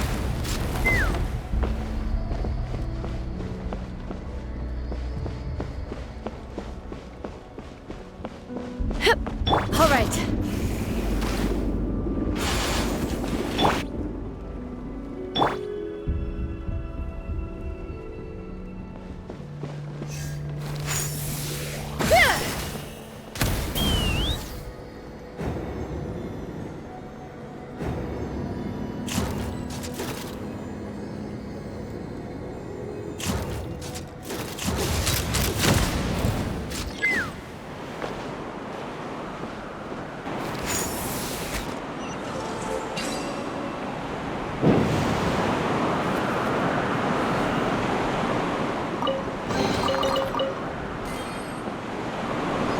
Let's fly!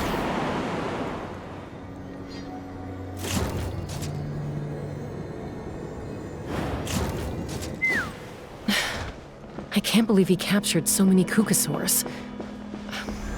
But right now, we have to focus on solving this problem at the source.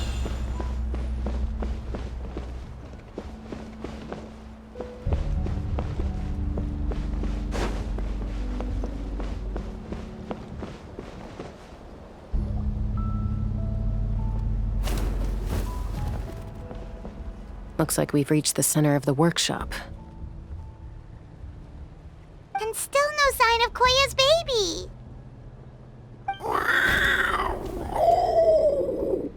Let's search this area for now. If we still can't find Chime, we'll double back.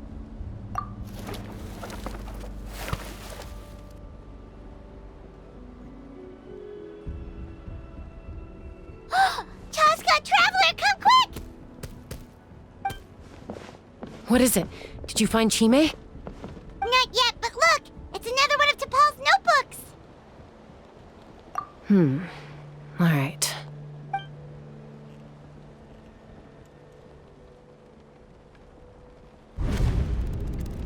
Log number 428. We decided to restart the experiments on phlogiston refinement, but without telling. This is the final obstacle to the success of the Phlogiston Wings project. We cannot fall at the last hurdle. Log number 436. Earlier today, suggested using Kukasaurs as an intermediary to extract refined phlogiston. It's certainly feasible, but... Anyway, as long as our secret experiment succeeds, I'm sure won't bring it up again. Log number 443. We will conduct the experiment tomorrow.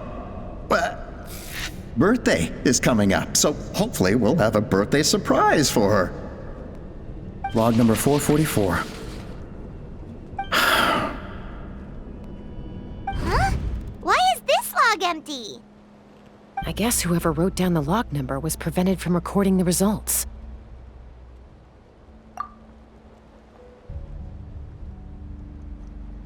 Log number 0. We lost many comrades in the accident. Among them are friends, lovers, and children. But we cannot stop now. We will keep their legacy alive and carry their dreams forward. As of today, we are scrapping the artificial refinement method. Instead, we will focus all our efforts on phlogiston extraction from live kukasaurs. They are arrogant beasts whose existence in the wild serves no one but themselves.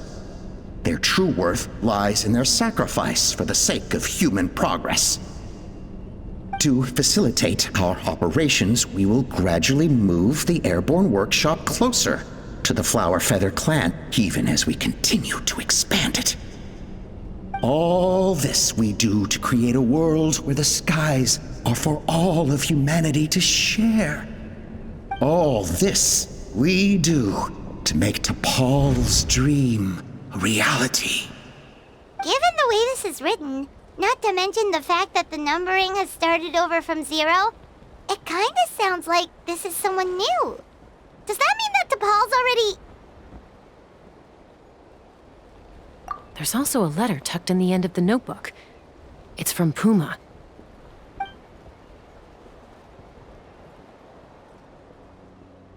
T'Pol, I don't know where you are right now, so I don't know how to reach you.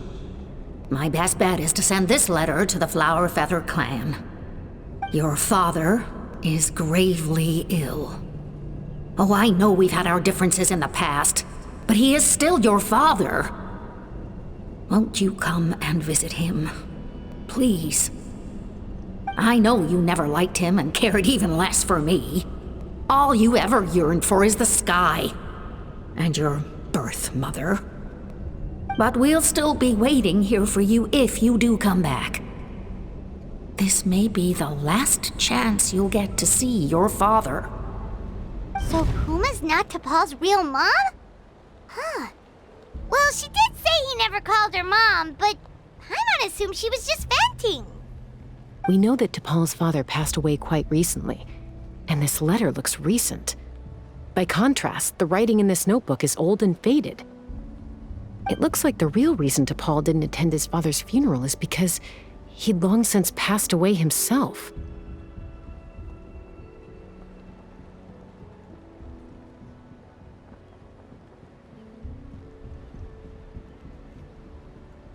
If we ask ourselves why this letter was sent to the Flower Feather clan, why T'Pol always yearned for the sky, and how he got his hands on a relic from the Cinder City, it all points to one answer. That's right. T'Pol was my child. He was born during my days as a wingless wanderer. His birth gave me new hope. I wanted to become the kind of mother who spent her days as a valiant rider, soaring the skies. Not an aimless, wingless nobody.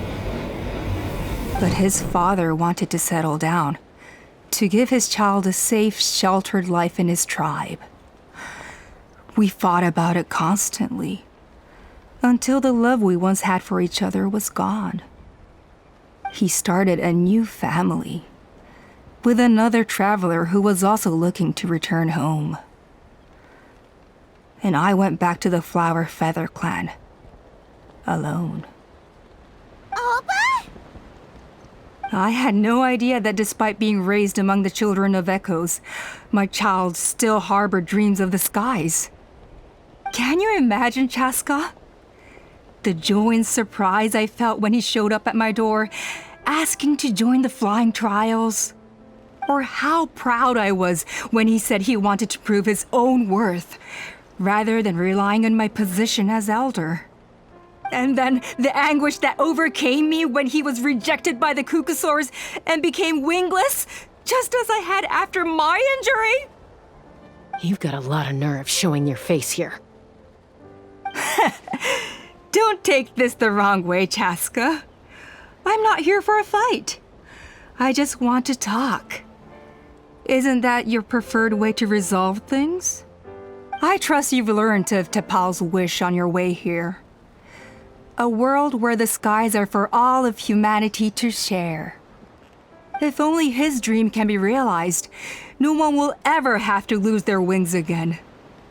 Our aerial prowess will be greater than ever before. War will never again come at such a great cost. The loss of Koichi is a tragedy that need never be repeated. So tell me, Chasca, do you really wish to see the phlogiston wings forever grounded and gathering dust? Nothing you've said excuses all the conflict you've caused. You mean the argument back at the tribe? It was a necessary measure. Sometimes this is the only way to accelerate the pace of progress.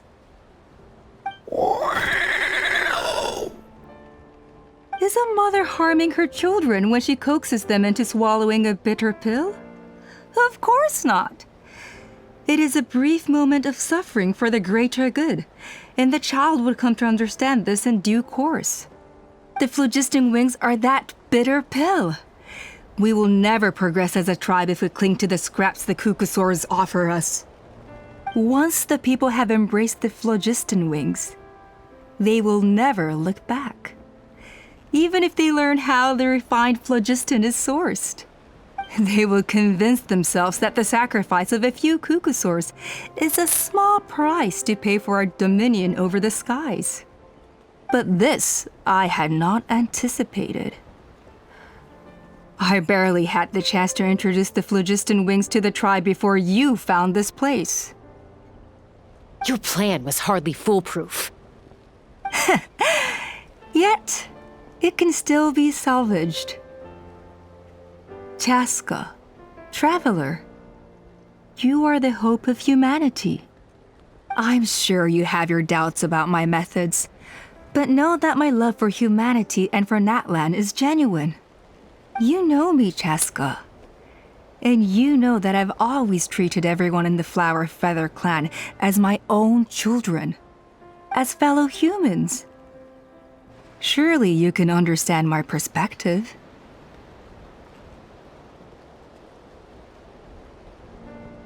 Alpa, Natlan doesn't belong to humans alone. And truthfully, neither do I.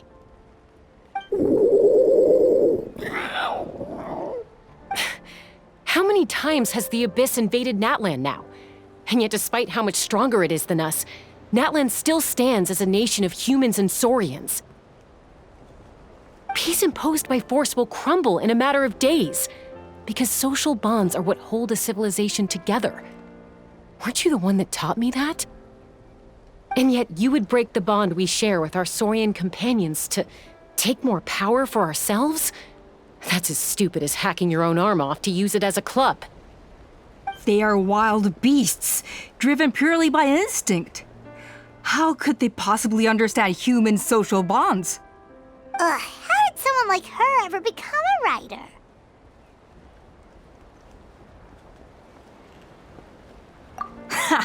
You overestimate them. They bow to the strong and shun the weak. That's all there is to it. They never gave Tepal a second glance when he was at his lowest, nor me when I returned injured from the Cinder City. It's all about survival of the fittest for them. Plain and simple. They obeyed me once I proved myself stronger than them, but the moment it serves them better, they'll abandon me in a heartbeat. You're wrong, Alpa. They only reject the wingless because they don't want to fly anyone to their death. Chasca, I will promise you this. Only the unruliest wild Kukusaurs will be used for phlogiston extraction. The ones who have nothing else to offer to humanity. Well, that's too bad, because I know a few unruly wild Kukusaurs who don't think that idea is gonna fly. Namely my mom, my sister, and me. And the others? To us, they're friends, family, even children. So if you want to put any of them in one of your cages, you're gonna have to go through us. Is that right? I knew you might be difficult to convince. Maybe this will change your mind.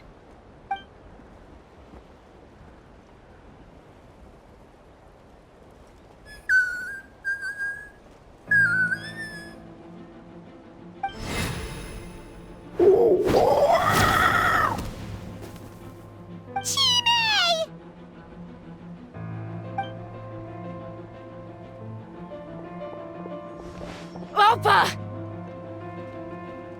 Careful! Don't make any rash decisions. Unless you want to see her suffer. Oh no, that's one of the extraction cages! I told my subordinates to take control of the tribe while I was away. Luckily for them, our strongest warrior and our most powerful ally aren't there to stop it. Take control? What are you planning to do with Mutota and his supporters? Merely accelerate their inevitable downfall. They cannot stand in the way of progress forever. It is not the move I wish to make, but I'm afraid you and your friends force my hand. And since you insist on opposing me too, I have no choice but to keep you here until the dust has settled. So that's what you meant by I just want to talk. You never intended to negotiate. You just wanted to stall us. No, Chasca. I genuinely hoped I could win you over. You are the strongest warriors we have. Put down your weapons, and I promise you that no harm will come to this young Saurian. I just need you to stay here for the next couple of weeks or so, while my people consolidate their power. Then, I will give her back to you, and you'll be free to leave. As long as the majority supports our vision, even the Pyro Archon cannot meddle in our internal affairs. Your vision is deranged, and the Flower Feather Clan will never support it. You sure about that? Then wait here and see. Time will tell. What do we do? Even if the whole tribe fights back, Mutota's in grave danger!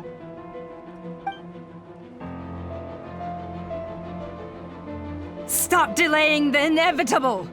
Drop your weapons and get into the cages, now! She's still holding Chime hostage. Is there really no other way?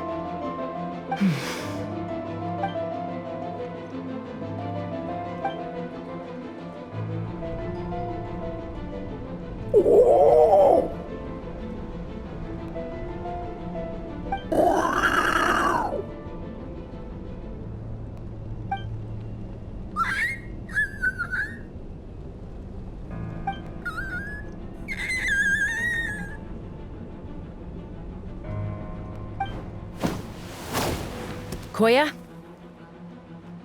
Huh? What are you yapping about? Stand down!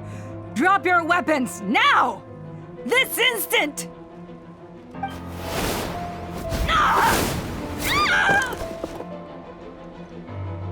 No! The relic!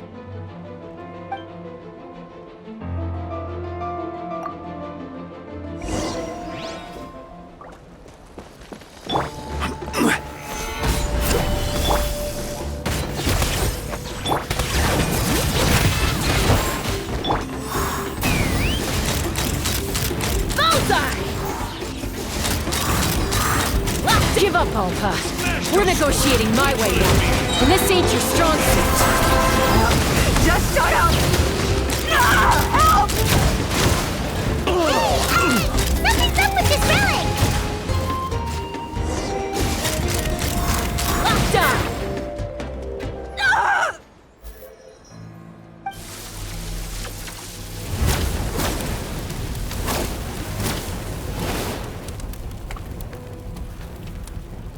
No! What is she doing? She'll bring us all down with her! But why? We stabilized the relic!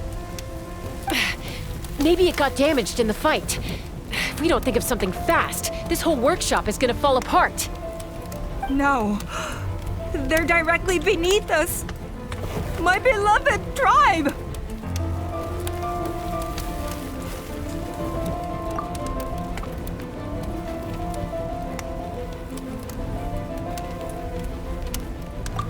Okay,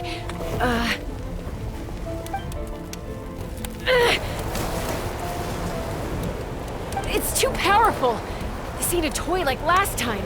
I don't think I can just throw it aside.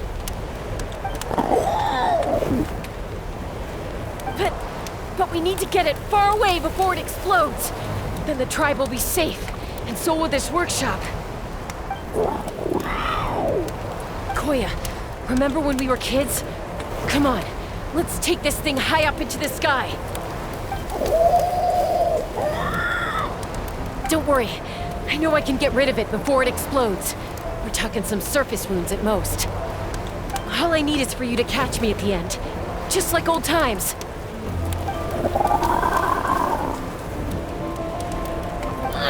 I can't hold it back anymore.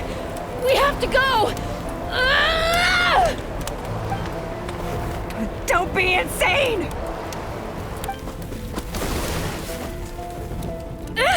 Alpa, what are you? You're a fool, Chasca! Why would you choose such a risky solution? We cannot entrust the safety of our tribe to this wild Saurian! I'm the fool. You really think you can stand a better chance than me?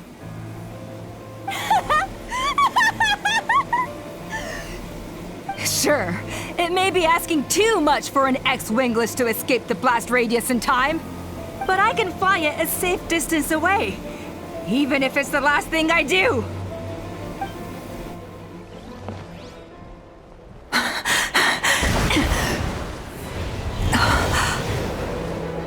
Here, this should be high enough to save the clan. What? You don't get to die a hero today.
Koya, are you hurt?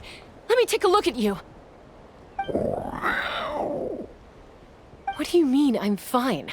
Didn't I tell you to catch me on your back? Why did you try to shield me from the blast? Accident? Yeah, right. Seriously, you're as stubborn as ever. Chasca, Koya! How are things looking here?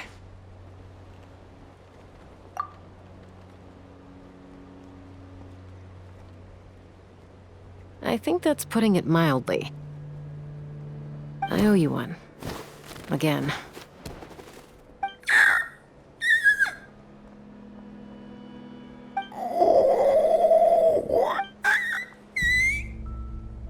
Oh, but be honest. Do you still think Kukasaurs can't form bonds? Mom, I'll figure out the refinement problem. I'll find a way. You don't need to worry about it. I just need some more time. That's all I ask. Please just trust me. Just this once.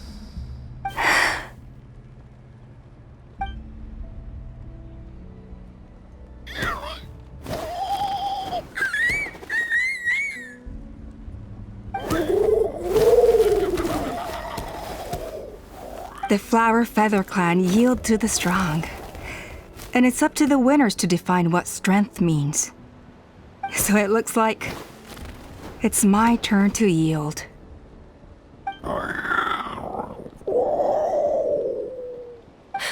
Koya! Koya!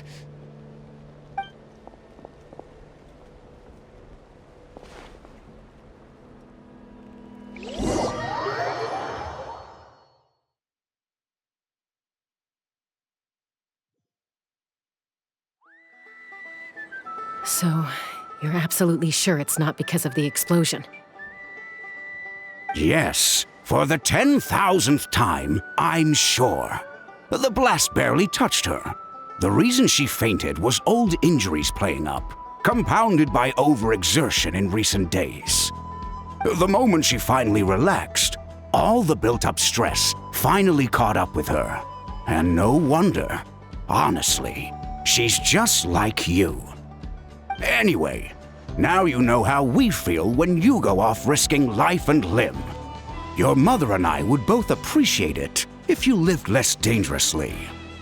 You know she wrote to me from the Masters of the Night Wind, just to scold me for not doing enough to keep an eye on you.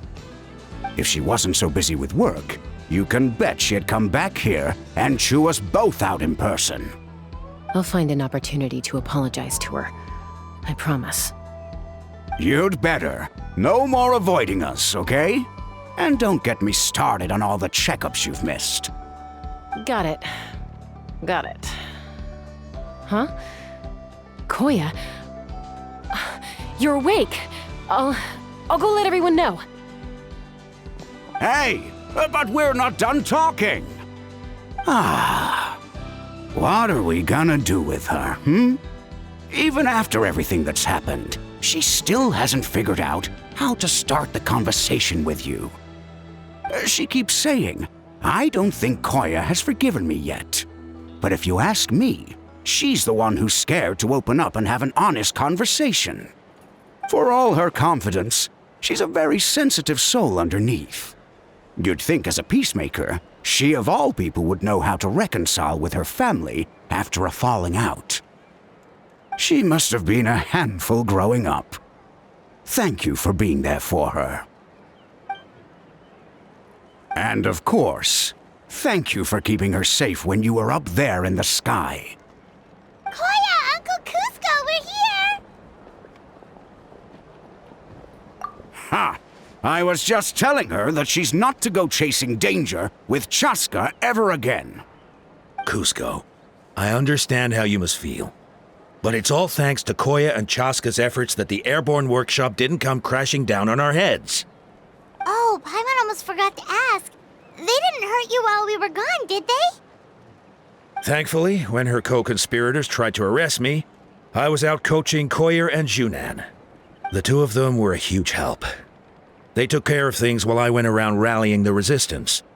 So, in the end, Alpa's would-be revolt didn't really get off the ground. And as it turns out, not all of the Wingless want to see our dear Saurian friends replaced with phlogiston-powered gizmos. I'm so sorry you got mixed up in this, by the way. We should have caught on to Alpa's scheme sooner. We could have saved so many Kukasaurs from getting hurt. Most of the airborne workshop has now been dismantled. We've just left one small, harmless part intact, and repurposed it as a jail for Alpa and her cronies. Let's see how they like being locked up in a sky prison! So, it looks like there's just one last conflict left to resolve. Peacemaker, you're up. I said I had to wait until things had blown over, didn't I? And now they have. But I still have no idea what to say. Koya, I just want to say, I'm sorry for how things went down back then.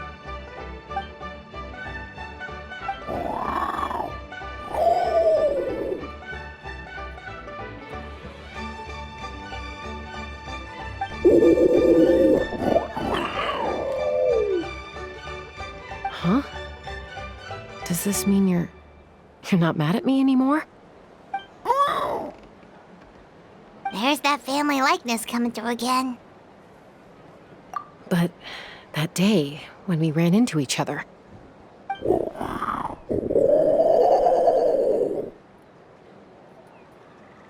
Huh? So then, when did you finally make your peace with it?